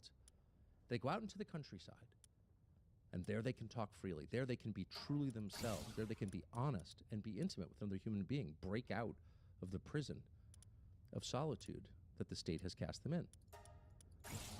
What's interesting, if you think about it, is that even Orwell, who died months after finishing the book, his last book, even Orwell couldn't have imagined the world that we live in now in the United States in 2026, where even driving to the countryside, much less taking the train to the countryside, is no escape from nonstop surveillance.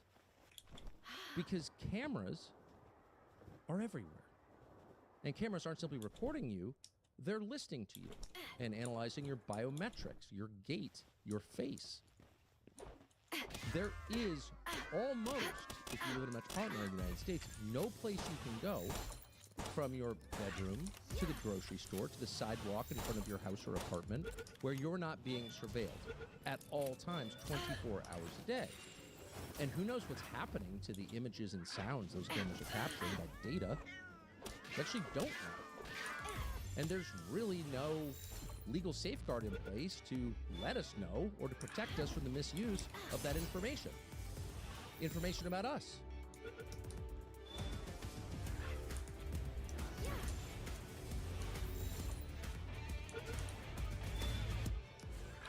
When Ron gets your login, he starts buying adult fiction. How about some music?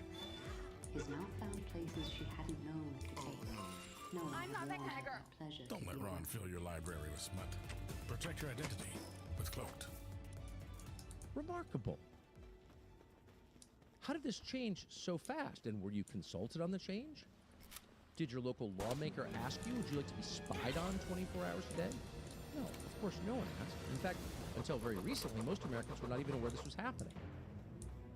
There's been an explosion in surveillance in one specific area, which is misleadingly named automatic license plate readers.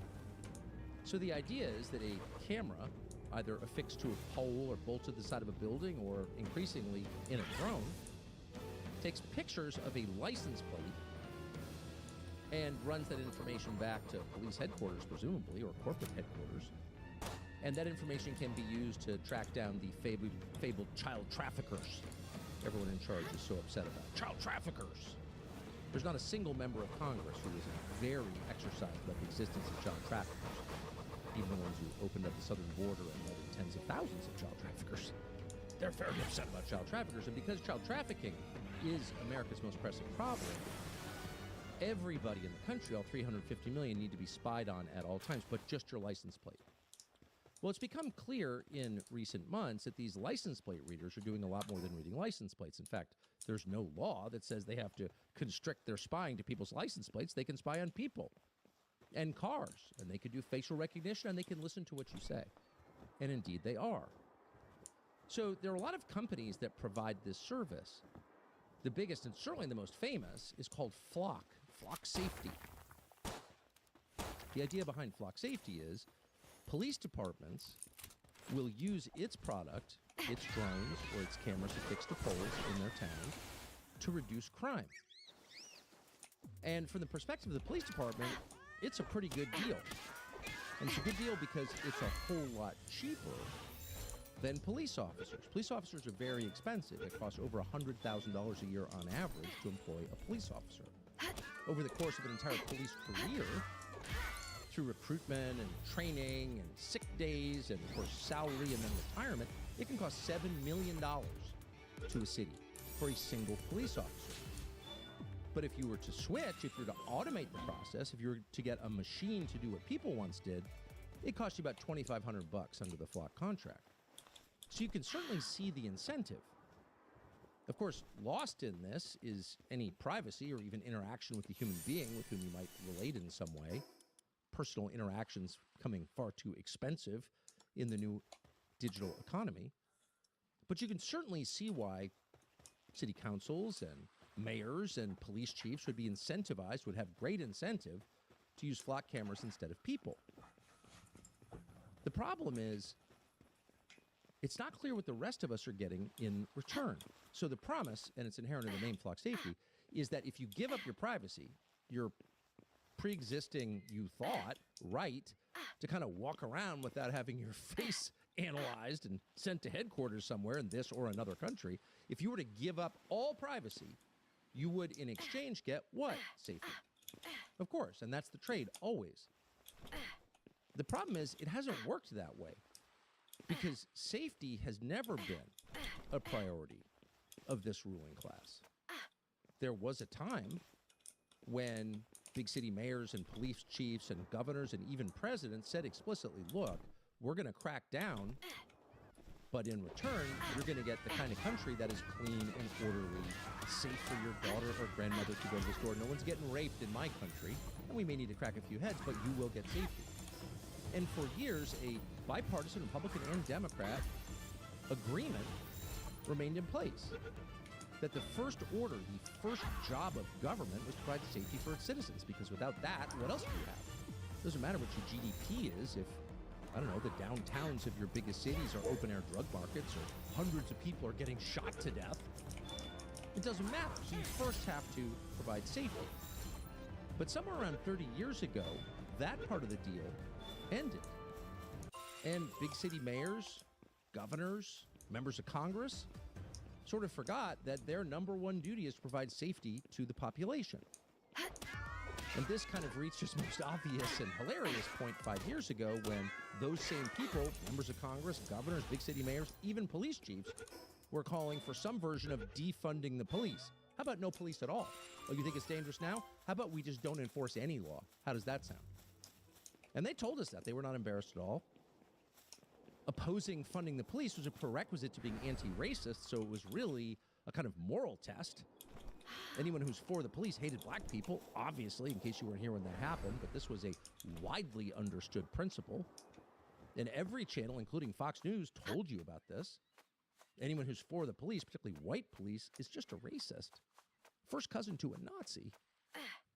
What's interesting is that some of those exact same people, literally the same people, are now telling you that you have to have cameras everywhere, in drones, on light poles and buildings. In fact, now, even in your car, thanks to an act of Congress, a law passed recently by the United States Congress, mandates cameras in all new passenger vehicles that assess the face of the driver.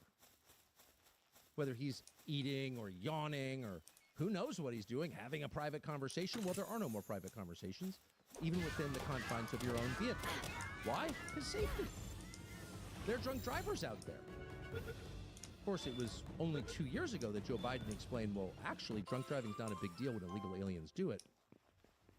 Somehow that standard's been revised. Drunk driving is such a big deal that you can't have a private conversation in your own car anymore, according to the U.S. Congress. And in fact, that is a law, and it's going to happen.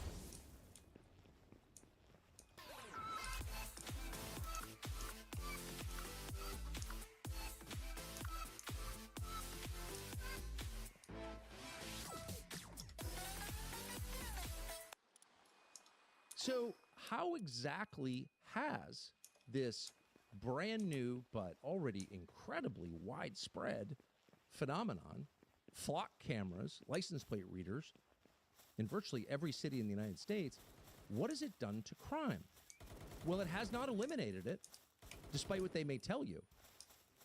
So one of the cities that has the most license plate readers in the United States is Houston, Texas. Harris County, Texas, which is a huge place, about 4.7 million people in Harris County, Texas.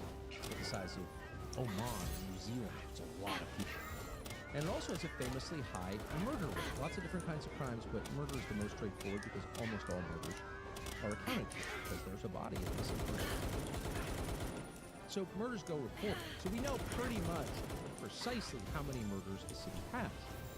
Harris County, Texas has over 3,000 license plate readers in it, in the county. So you would think about 3,700 actually. So you would think with 3,700 license plate readers all over the city, when you look at a map of where they are in Harris County, I mean, there's nowhere you can go where you're not being watched. You would think it would be the safest place in the United States, but weirdly, Harris County, Texas had over 500 murders in 2025. The aggregate number of murders, the total murders in Harris County, Texas, has risen dramatically over the past 10 years. Even as surveillance has become so intense, there is literally no place to hide. Now, how does that work exactly? How is it that we increase the surveillance past what 1984 describes, and we still have 500 murders in one U.S. county? Hard to know how that happened, but one conclusion we can draw confidently is that the point of the license plate readers and the facial recognition software, which are integrated, probably not to keep you safe. So if you're looking for a shortcut to decode everything that you're hearing about almost anything, discount the part where they say it's good for you, because that is not a relevant component to the formula. Should we do this? Well, let's see. Does it save us money? Does it increase profit? Is it good for us? Those are the three main criteria. What it does to you and your family is kind of not on the list. It's not a variable in that equation. So it is clear, in fact, it's proven, that if you turn a city into a panopticon, you still have, well, in the case of Harris County, Texas, hundreds of people getting murdered, but you have no more privacy, which is to say you have no more intimacy, which is to say you have no more freedom. Because privacy is a prerequisite for freedom. You cannot be free unless you can have independent thoughts and privacy. Independent thoughts are impossible without privacy, which is why when the U.S. military wants to train its pilots on what life in a prison camp must be like, very often it puts them in a glass box naked in the center of the faux prison camp. That is a form of torture because you are stripped entirely of privacy. There is nowhere to hide. Everyone can see you at every moment. And what does that do to people? Well, it tends to drive them insane. And yet the U.S. government, state, federal, and local, has now constructed exactly that. A glass box at the center of a prison camp, and we all reside in it. So what do you do about that exactly? Do you go to your city council meeting and complain? That's been tried, and if you're interested, go online. You can see video after video of concerned and very kind of forthright and reasonable citizens asking their city council members, like, why are we doing this? Why am I paying for this? And what about my Fourth Amendment right that prevents unreasonable search and seizure without a warrant by the government? And in every single case we could find, they're just blown off like some annoying prank. Oh, shit. Safety. Safety. Eliminate cigarette smoking. We'll all live forever. It's not like the life expectancy is going to go down if we do that. But it did. So the point is, license plate readers are safe and effective. And if you don't believe that, you're obviously anti-science. Shut up, science denier. What are you, for the drug cartels or not for the government? They're in business with the drug cartels. But normal people cannot get a hearing on this question. Congress has made no effort to ban it or even regulate it to protect, say, images of you in your conversation with your wife and or girlfriend or anyone else from being sent anywhere. There's no law preventing other people from stealing your conversations and your image in the most intimate moments of your life, like in your car, and sending it to anybody or selling it to anybody. Now, some of these companies like Flock claim they don't. Okay, hope that's true. Is it? We don't know. And how would we know? So it's not an endorsement of vigilante justice or vandalism, of course, which we are not, for the record, endorsing. But is it out of the realm of possibility that if you set up a system like the one just described, that some people will say, I've got no option but to take these cameras down myself? Well, in fact, that's exactly what a lot of people will conclude, including this man. Watch. Do you have plans to continue to take down these buckets? Absolutely. No, absolutely. They are a clear and present threat to public safety. 44-year-old Javon Martinez is facing larceny, property damage, and tampering with evidence charges after police say he destroyed 3 Flock cameras, costing Rio Rancho thousands of dollars in damage. You know, you called me, but I am here. I'm right here. I stood up. I walked up there. She wanted my name, but I have a right to not bear testimony against myself. Giving my name consults as testimony. And so I just chose to remain silent. Oh, guy in an American flag shirt, quoting the Constitution. He must be a dangerous radical. Better kill that guy. He knows his rights. That's not acceptable. Really make a snack plate with these Bavarian meat sticks. These are absolutely delicious. They have 0 sugar and they taste amazing. For 102 years, we have been burning the man. We call it Zozopa. Putting the past behind us. And starting fresh. So there are a lot of people like that. And if you go on the internet, at least as of yesterday, and this may change in the age of AI, who knows, but as of very recently, there are dozens, maybe hundreds of similar videos of people destroying license plate readers, cutting down the poles, running into them in their cars, spray painting them. There are how-to videos on how to disable them with high-powered lasers you can buy on Amazon.com, which apparently fry their circuits. Endorsing that, of course. But they're videos, in other words, of people who don't feel they have any other recourse whatsoever making one last-ditch attempt to preserve the one thing that makes them free in this or any other country, their birthright, by the way, and that's called privacy. They don't have it, they'd like it back. They think the Constitution guarantees it to them. Their lawmakers don't care. Their leaders don't care. Their police departments don't care. They don't think it's to make them safer. They understand that it's to strip them of their most basic humanity, which it is. And so they're doing the only thing they can imagine doing, the only thing the powerless really can do in a situation like this. They're taking matters into their own hands, and some of them are being punished for it. So you don't have to endorse vandalism, of course, and we're not, to understand the impulse behind it. And if that guy is any measure of who's doing it, and judging by the videos we saw, he definitely is a measure of exactly who's doing it. It's not the malcontents. It's not drug-addicted kids knocking down flock cameras for fun. It's sober, decent, patriotic Americans who believe the promises of their country. They're mad not because they're trying to get something from Flock, but because they want to be left alone by Flock. Because Flock was not part of the country they signed up for. No one asked their permission to steal their images and to spy on their conversation, to read their license plates. So any person with any capacity for reasoning and with any empathy for other human beings may not endorse that behavior, but can certainly understand it.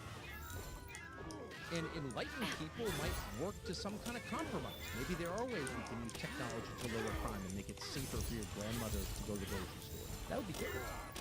But maybe we can do that without eliminating your humanity by taking away your privacy. But that's not, of course, the posture of the billionaires who run Flock Safety. Here is the founder of Flock Safety, Garrett something. Doesn't look like he's even 40. This is Garrett, the billionaire Flock guy, describing how he feels about anyone who disagrees with his project. What? Corporate Wars, looking at citizen projects where citizens concerned about the rise of Flock and Flock cameras going up everywhere and increased surveillance everywhere. There's an organisation called D-Flock, who are semi-well known now, I guess, if you're interested in this stuff, who take a fairly aggressive approach in terms of counting the number of cameras and having a Discord channel where they talk about potential activities to move against Flock and stop it expanding. What do you think of that organisation and the way they go about their business? Yeah, so I think there's really two groups of activists. You've got organizations like the ACLU and the ESF who take an above-the-board approach to fight for their point of view. And thankfully, we live in a beautifully democratic, capitalistic country where we can fight in court. And I have a lot of respect for those groups because they have reasonable debates and we follow the law. And then unfortunately, there's terroristic organizations like D-Flock, whose primary motivation is chaos. They are closer to Antifa than they are anything else. And that, I think, is unfortunate because we don't want chaos, or I don't want chaos. I like law and order. I like a society that has a bedrock of safety. It'd be interesting to know where the douchebag factory is that turns out billionaires in T-shirts who run our most powerful companies. Who is that guy? He's a billionaire. Where'd the money come from? Oh, from state and local governments. It's tax dollars. Mr. T-shirt guy, Garrett Langley or something. He just described a group called D-Flock as a, quote, terroristic organization. Well, what's D-Flock? Well, if that's the only knowledge you have of D-Flock, you probably think it's, as he said, it's like Antifa. Guys in black masks spray painting things and beating people over the head with flagpoles and shooting bear spray into the faces of cops. Antifa, they want chaos. Well, actually, unlike Antifa, D-Flock has a website. So you can just kind of go there and assess for yourself. What is D-Flock? Well, the answer was in the question, and it was accurate. D-Flock is a group on the internet that tells you where the Flock cameras are. That's what they do. They have a map.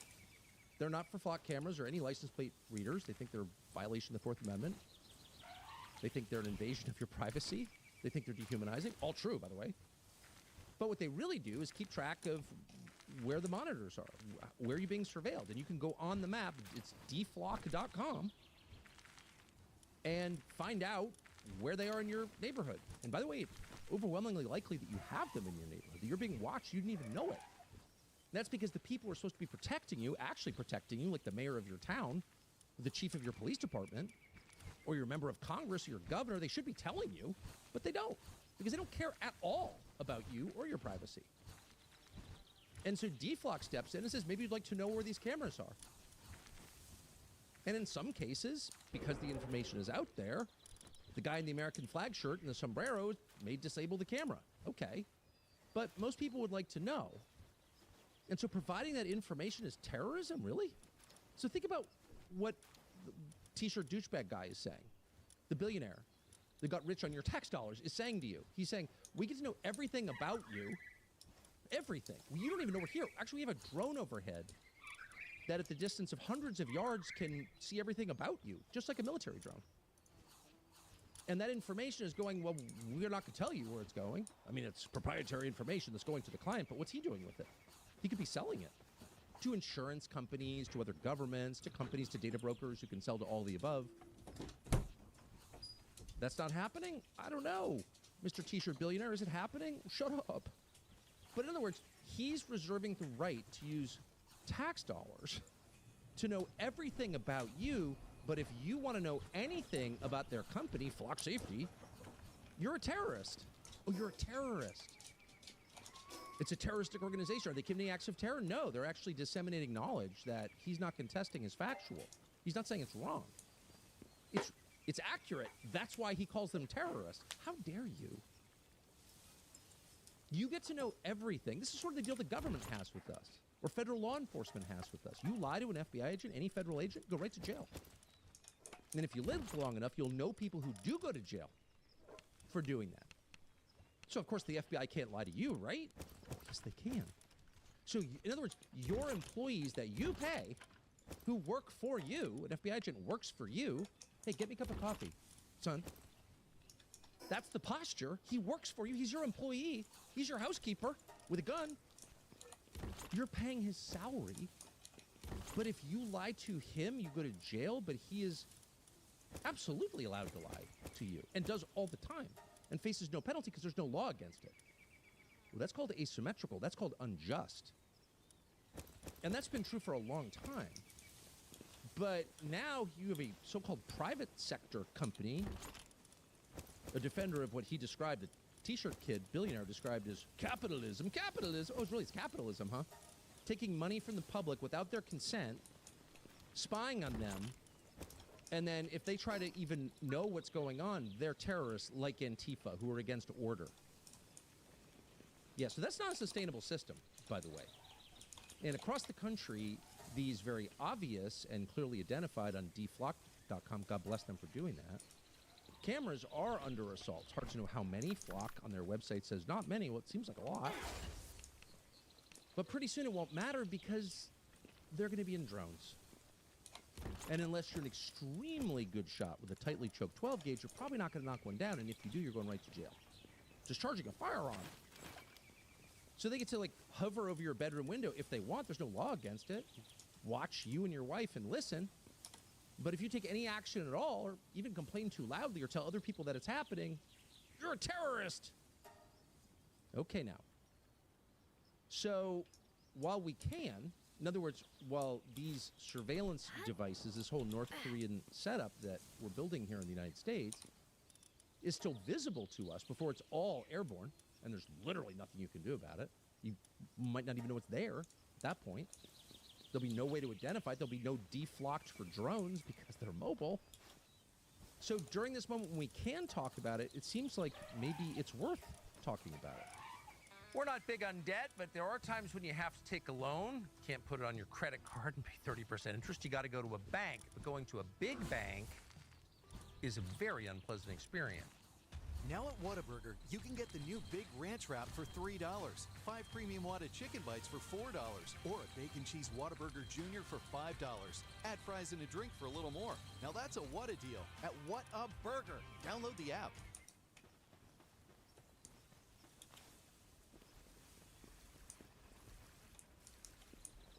I've led marketing teams for the last 10 years, and the top question that I get asked is, how do you do it all? The answer finance. That's why we recommend Cardiff.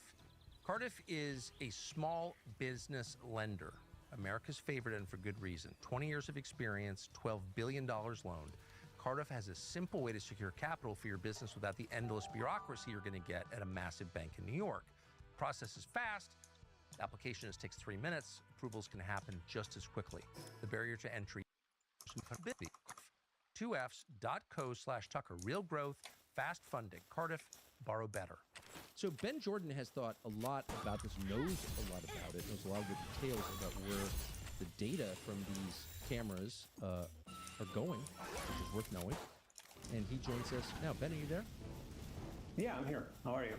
I'm great. Thank you for the work that you've done on this. So why are you concerned about license plate readers, flock cameras? I mean, we're told that, look, it's for your safety, okay? Unless you want to be a terrorist, you should probably shut up about it. And there's nothing to be worried about at all if you're not doing something wrong. So I'm not doing anything wrong. Why should I be worried about it? Yeah, I mean, there's a lot of reasons to be worried about it. One pushback I always get is people saying, I have nothing to hide. And I feel like that is one of the most inaccurate statements ever. Like when somebody says that to me, I always ask them to hand me their phone and unlock it and let them go into the other room for a while. And just, why? Do you have something illegal on there? Let me look at it.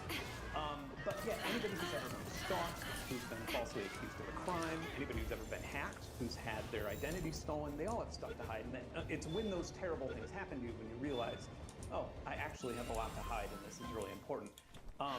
As far as the first thing that I always, when I talk to like a police chief or something like that, the first thing I always tell them is that this is a third-party tech startup. They're not even a public company. It's a private company that has venture capital investors, but one of which is on the hook for Cambridge Analytica, by the way. And they have one job, and that job is to make as much money as possible. So they're going to tell you whatever it is that you need to hear to put as many cameras in your community as possible. They're going to tell you that it helps solve crime, that it'll increase your clearance rates. And the fact is that they don't have any evidence of doing any of that. So the crime thing, it does seem like, we tried to find the numbers. Crime stats are complicated, cross-referencing them with what we know about these cameras and where they are. It didn't seem like they certainly hadn't eliminated crime in like Oakland or Houston or places that have a real problem with crime. But it seems intuitive that like if you spy on everyone all the time, there'll be less crime. Like that doesn't seem like a crazy claim. Yeah, well, I mean, criminology and sociology are incredibly chaotic. We actually, as a society, don't even know if increasing police reduces crime. Right. Like that can go either way depending on what city you're at. One of my favorite studies was actually on dog ownership. Like, does having a security dog or having a lot of dogs in a neighborhood reduce crime? And it actually did. And the reason was because people walk their dogs and they walk around and they get to know their neighbors and they might even get to know their police more, if they have police on foot walking around the neighborhood, and that makes everybody safer.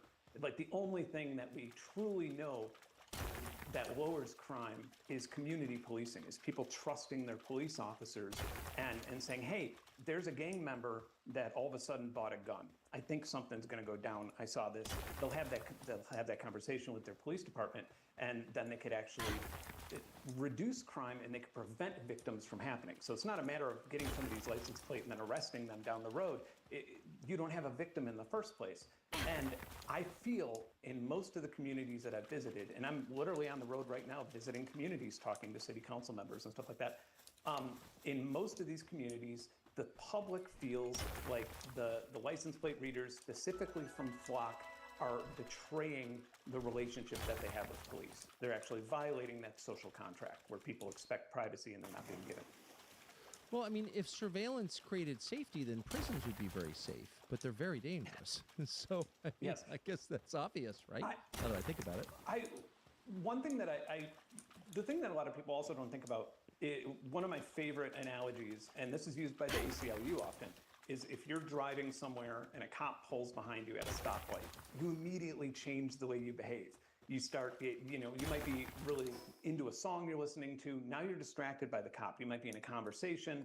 For some reason, the flow of that conversation changes, even if you've done nothing wrong. We all just have that weird feeling where this person who is able to, I don't know, handcuff us, pull us over, write us a ticket, shoot us, whatever they want to do. When that person's behind us, and surveilling us and looking in and saying, oh, what's that guy up to? Is he up to no good? We start behaving differently. And so when you put cameras in front of playgrounds, and there's plenty of flock cameras in front of playgrounds, which is baffling to me, nobody's saying, hey, doesn't this affect the way kids play? Like when I learned how to do a cartwheel the first time when I was a kid, or when I learned how to play the guitar, I didn't have anybody watching me. I had to be alone to do that. I needed my privacy to be able to find my own identity and find what I'm so good at. Which isn't cartwheels, though. It's a really, no, I think that's such a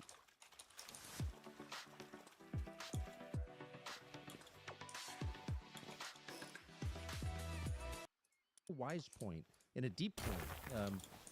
So, like, to what extent did communities have a say in this? Barely any. Most people, up until we started releasing big videos on this and that started going in the news, most people didn't even know what the cameras were. They didn't realize that they were storing their data every single time they passed it for 30 days. So so it's as if in my neighborhood, for example, in Atlanta, it's as if I had a GPS unit on my car. I can't go to Chick-fil-A or a grocery store or do anything without the police knowing about it, despite I'm not suspected of committing any crime.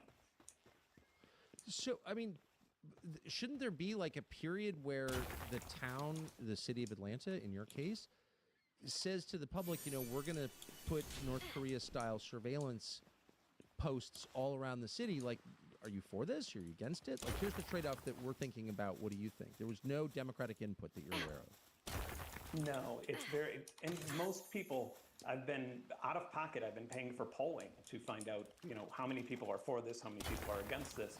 And overwhelmingly, Americans are against it. And one thing that I find interesting is you're seeing a lot of people on both sides of the political aisle be against it at the same time, which it's like the only issue in America right now where everybody's kind of getting along and being like, yeah, we don't want that. We hate it. And I think that's really important because as you had just shown, that video with the Garrett Langley interview, he's very quick to say the word Antifa. After some of my videos came out, he emailed police chiefs around the country, his client, from his personal email address, telling them that they were under attack by lawless activists who want to defund the police. And, you know, I'm like, I've never wanted to defund the police. You know, that's never been a stance of mine. And just the other day, he did an interview saying that people like Flock. They don't hate Flock. They hate the Trump administration. Like, he literally said this in an interview. And he just seems to be trying so hard to act like conservatives are aligned with him and that it's the left that's against him. But I'm trying to make it very clear that one of the reasons I'm here right now, conservatives are not aligned with him. Conservatives have classically always been anti-surveillance and of course, starting at Orwell, who was famously a socialist, and sometimes identified as a communist, but whose views are like beloved by every conservative I know. So it's like, I don't even know what those terms mean. If you're for America, if you're for human dignity, if you're for privacy, you oppose this. And that partisan crap is not applicable on questions like this. These are human rights. They're not political rights. So I have to, so that kid, Garrett, whatever his name is, was just put my teeth I on think edge. it's actually 3 12-year-olds dressed on top of one another in an adult human costume. That's so good. That's so exactly. I figured it out, Garrett. I know what's going on. That is so good. Okay, exactly. And I hate to be mean to this one kid, but it's like, what's his? I mean, he's getting rich from this, from tax dollars, by the way, and then lecturing the people who are being abused by it. There's something about that combination that infuriated me. But he said, well, you know, there's the ACLU. Now, as someone who grew up sincerely admiring the ACLU, I wish the ACLU were leading the fight on this, but you don't work for the ACLU, do you? Who do you work for? No, but I just met with the ACLU yesterday with somebody from the ACLU. They're a little bit less public on this, but they are supporting people who are filing suits. They are involved in it, but much less publicly, which is part of the reason I was having a meeting with them, is because they're like, hey, you're kind of the face of this right now. Do you want to maybe, we'll give you some resources to help. And so, the ACLU, the EFF, the Electronic Frontiers Foundation, they've also been, the person who made DFlock, his name's Will, Flock sent him a cease and desist and they stepped in and said, we have a legal team, we'll check this out, and told Flock to pound sand. So they've been very helpful in that regard. Home ownership has always been at the center of the American dream. It is an actual asset, a place people work their entire lives to build, a place of stability and security and real value. Safety. Where do AmericanFinancing.net/Tucker. So where do the images and the sounds go? Where does the data go? So typically what happens with your standard flock camera, like the black ones that you see, they're called like Falcons, that's the model name of them. They will see a license plate, they'll take a picture, and then they'll send it to the flock servers where the police can access it. So if the police, let's say you had a brown car with a bumper sticker and maybe a broken window, the AI actually picks that up. And so not only your license plate, the police can just search brown car, broken window, and then they'll be able to find every single time that you've passed a camera. But it gets worse than that because they have something called a hot list, where they could put your license plate on a hot list, and then every single time that you pass a license plate, the police get a notification saying this person is here, this person's here, this person's here. And they don't need a warrant to do this, which is the most staggering part. It's just, this is no different than putting a GPS on somebody's car functionally if you have a lot of flock cameras around, and pinging somebody beyond one cell phone tower. What the Supreme Court had not that long ago actually decided that was unconstitutional. So I just don't see how this is. What's the status of the drones? Flock is saying publicly, we have a drone fleet, we're expanding our drone fleet. It's just like our new house. I hope you have an American Home Shield warranty. Leaky toilet? Fixed. Oven beyond repair? If AHS can't fix your covered item, they'll replace it, no matter its age. Sign up today at ahs.com. We created a cocktail that requires 7 unique ingredients. The most important one? How big is that fleet, do you know? And that does seem to change the calculation. I had just done an interview next to, not on the property, but next to the property of their secret drone facility, which has a construction company name on it. It doesn't have the Flock safety name. And they called the police and had me detained for doing an interview across the street for it. They have a drone facility. Their idea is to have drones that are persistently in the air. That's what some Flock employees have told me as of like a year ago. They do have something called emergency responder drones. That I don't really have a huge problem with. Like if my house is on fire, I kind of want a drone to fly by really fast and let the fire department know how many trucks to send. But what they're doing is a lot different than that. They want drones that are persistently in the air, and then when it runs out of batteries, one will go down, one will go back up, and it'll be able to surveil every single person under it. So you're describing a war zone. I mean, there are a couple hot war zones in the world right, several, and there are permanently drones in the air. So yes. Why would our government be using? We're not enemy combatants. We're Americans. Why would they be treating us like we're the enemy? I mean, so the true, I want to joke and say because it makes us safer, but I think the truth is that Flock has spent hundreds of millions, billions of dollars on their product and marketing, but their marketing has been towards police. And they have studies that they wrote themselves that they point to saying, look how good this is, look how much safer this makes your community, how much better it makes your job. They have conventions where they invite the police officers and give them freebies. And then there's also a really large revolving door effect, where if you even go down LinkedIn, go down like Flock employees, you'll find the head of communications happened to be a police officer in Dallas a year before, and he happened to be the person in the police department who signed the surveillance contracts or recommended the surveillance contracts. Same thing with city hall members, things like that. And so you have something that really, I mean, I call it corruption. I don't know if it's legally corruption, but a revolving door between government and private industry, to me, sounds a lot like corruption. So I think that's why you have this massive expansion, and that's why you have police saying, we need this, otherwise we can't do our job, and city council members saying, okay, well, we're gonna have a quick little meeting and then vote this in before anybody hears about it. But in the end, everything that you're talking about, the things that you're scared of, absolutely could happen. Like, I think back to COVID, just 5-6 years ago. Well, imagine flock cameras. You leave the house to go pick up food during quarantine or something, and flock cameras are now, you could be arrested for violating quarantine or get a ticket. Or facial recognition cameras are the cameras that they have in retail stores. They're sending you a ticket because you didn't wear your mask properly because your nose was sticking out the top. Like, I think that these affect people across the board from every political aisle, and I think it's really important that people speak to their city council members and their local politicians now and let them know how you feel. And what I'm doing, I know you talked about people taking flock cameras down themselves. What I'm doing is I'm trying to take down the politicians who signed the contract to enable this, because and that's literally what I'm doing. Is I'm interviewing politicians on the local level to find out who's running against the person who threw their community under the bus by signing this contract. I mean, it's very easy to see how military technology, and this is military technology, these weapons of war, could be used as tools of political repression. Let's say the war in Iran continues. This is not a partisan point, it's just an obvious observation. The war continues, the strait remains closed, we drain the SPR, and we have an actual energy crisis at that point, like an actual one. And the government says, well, we're instituting a work-from-home order. You know, we did that during COVID, we're doing it now. And a lot of people like me would be able to buzz off. I'm going where I want to go. It's America. Right. And then drones are deployed to make certain that the sheep are being herded correctly. Like, that's not a crazy scenario at all. No. And I mean, one of the most outrageous things that we've discovered. A friend of mine, Jason Hunyar, he lives in an Atlanta suburb, Dunwoody.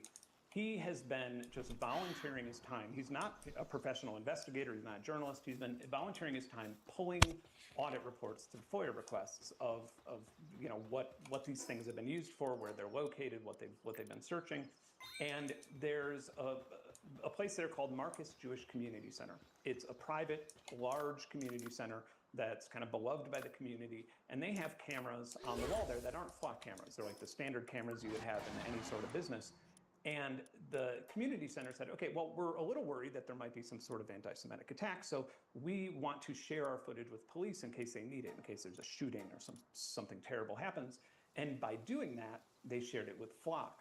So what Jason had discovered is that over 1,000 times, Flock employees viewed those cameras inside this private community center, including but not limited to the pool, the daycare center, the children's gymnastics room, and nobody had been arrested. Nobody had to answer any questions about it. In fact, they actually made it harder for Flock to collect an audit or to collect a record of who was looking at the camera internally from the company. Wait, just to be clear, it was Flock employees who were not licensed law enforcement officers. All right? grown men. Yes.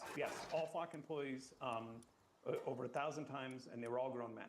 And they were looking at these cameras of the daycare center, the children's gymnastics room, and their defense to this was that it was a product demo for another client. And I'm thinking to myself, if I had a business and I wanted a flock camera, right, a police department, and somebody pulled up a laptop and said, look how good this works, and then it was a children's gymnastics room, I would call the police, or hit them. I'm not sure what I would do, but that's an outrageous explanation. That's just delusional. How many Flock employees were fired after that? None, not one. They took down their LinkedIn though and deleted one of them was in a band and removed his band page on Facebook. So yeah, they pretty much got scrubbed from social media because I released a video about it on Instagram and it had made the news a little bit, and so they immediately just scrubbed their profiles. What has Congress done?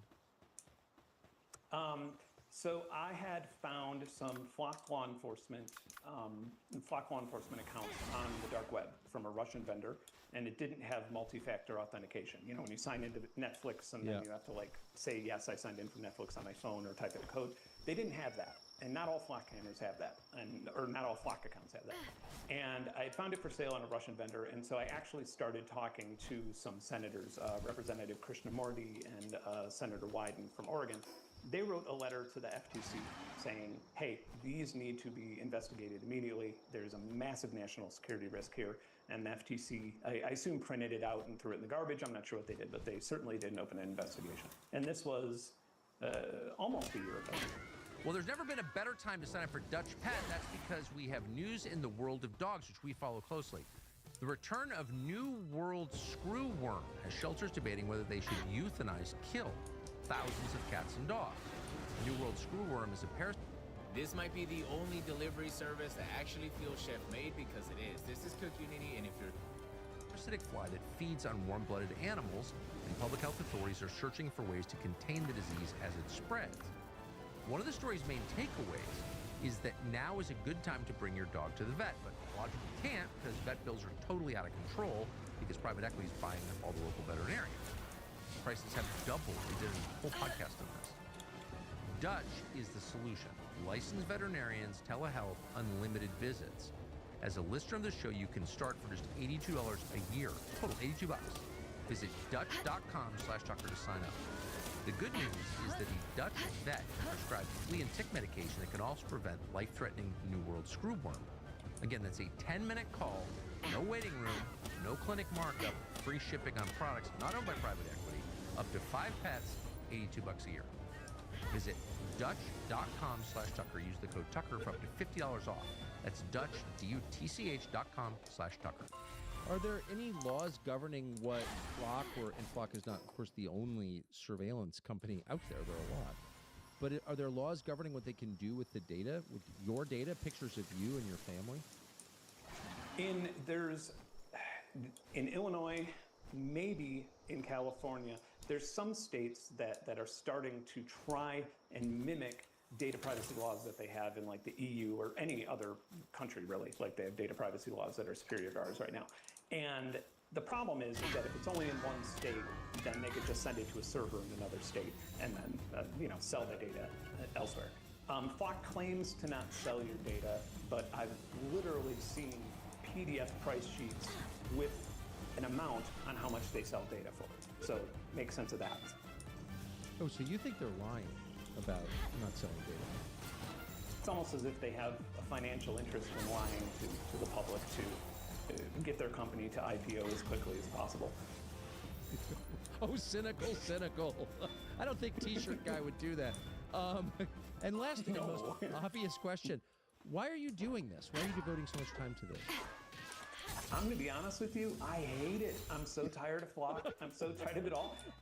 But it's been the last year. I mean, we've discovered massive security vulnerabilities and we've reported on them. But the reason I'm doing it is because it's making a difference.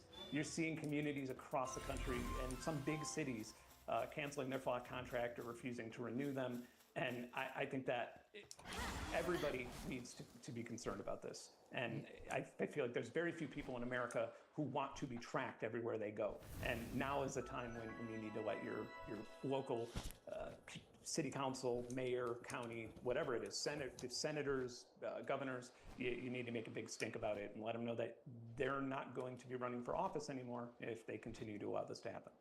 You actually are making a difference. That's the amazing thing. You know, everyone wants to make a difference. I think you're actually succeeding. So thank you. Thank you for taking the time. It's wild to explain it. Imagine that as a possible thing. It's so great. It's so affirming. Thank you very much for doing this.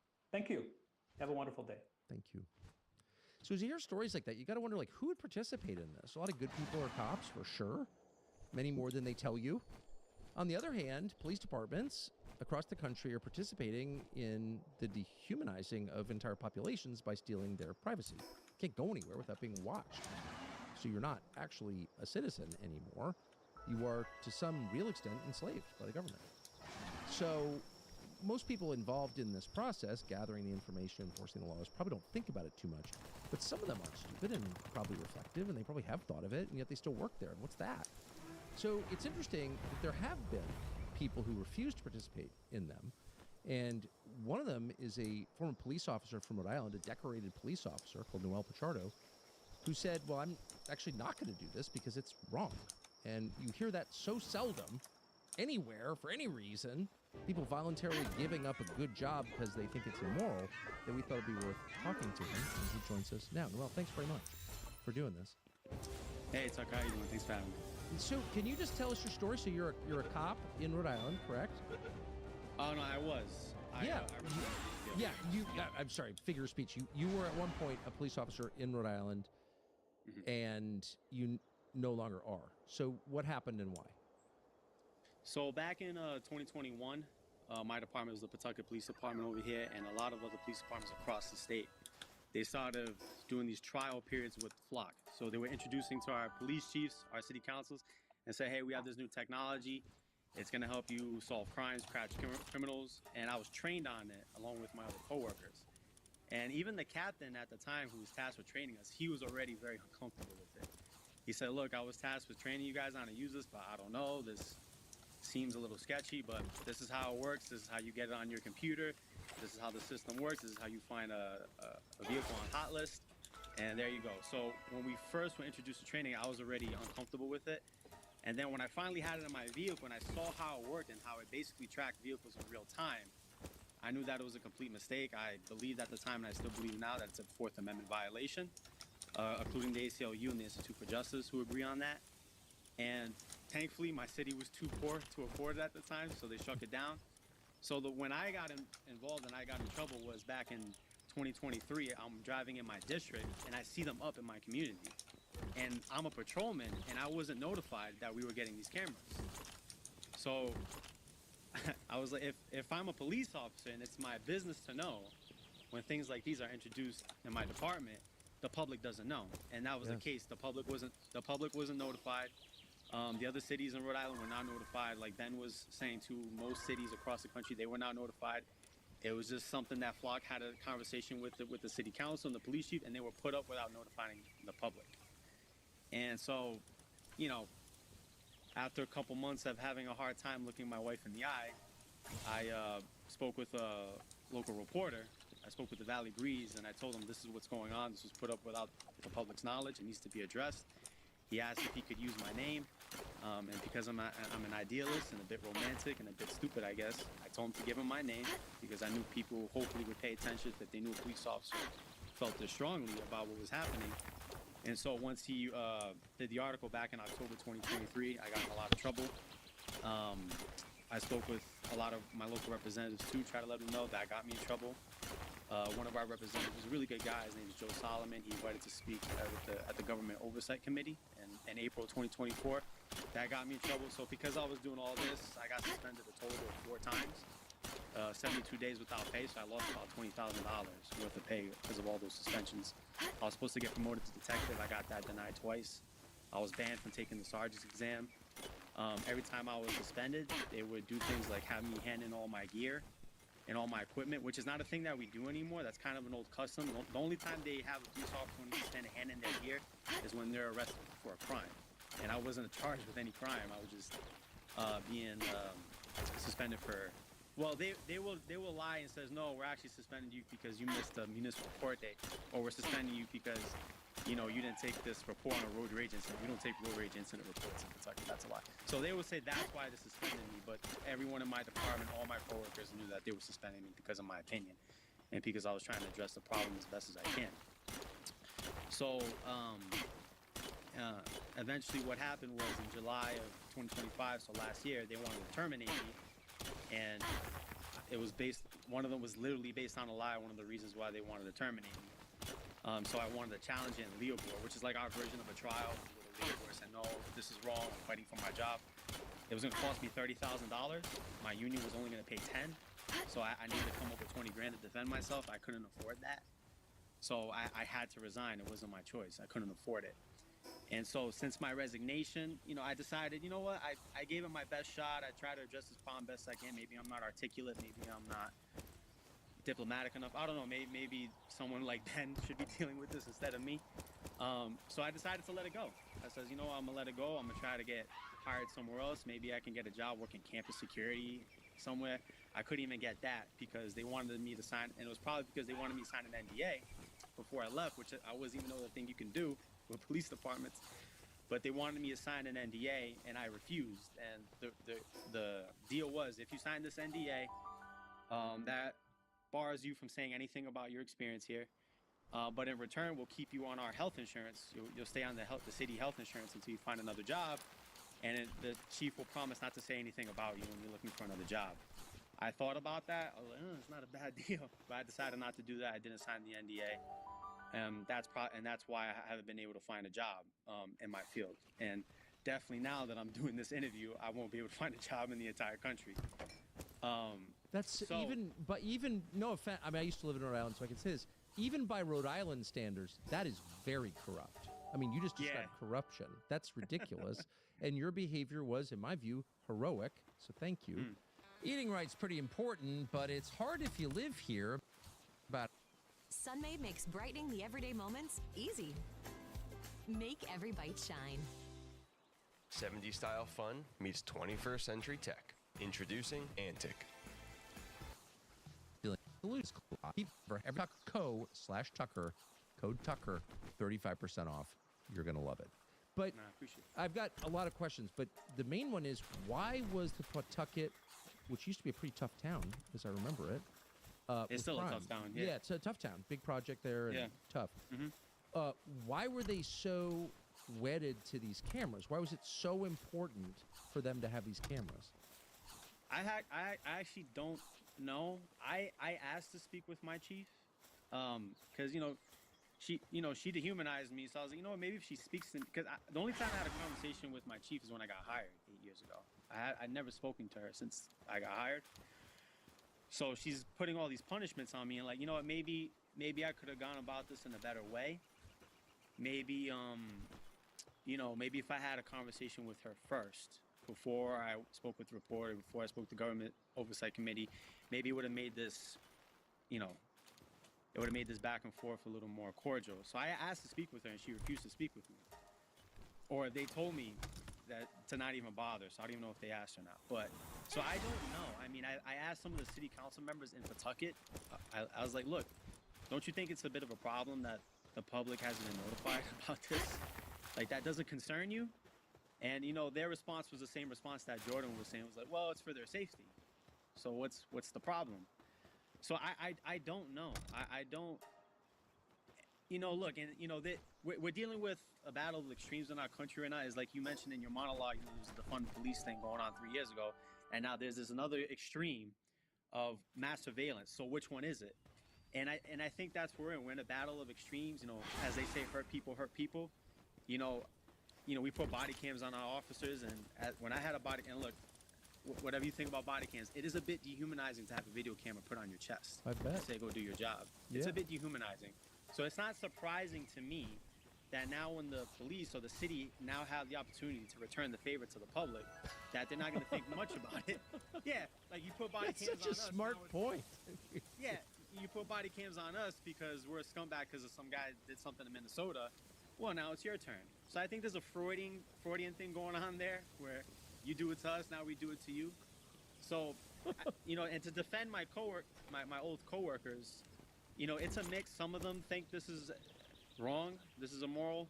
Some of them think it's a good idea, and some of them just don't care. They just want to finish their job and go home and get their pension, without getting shot.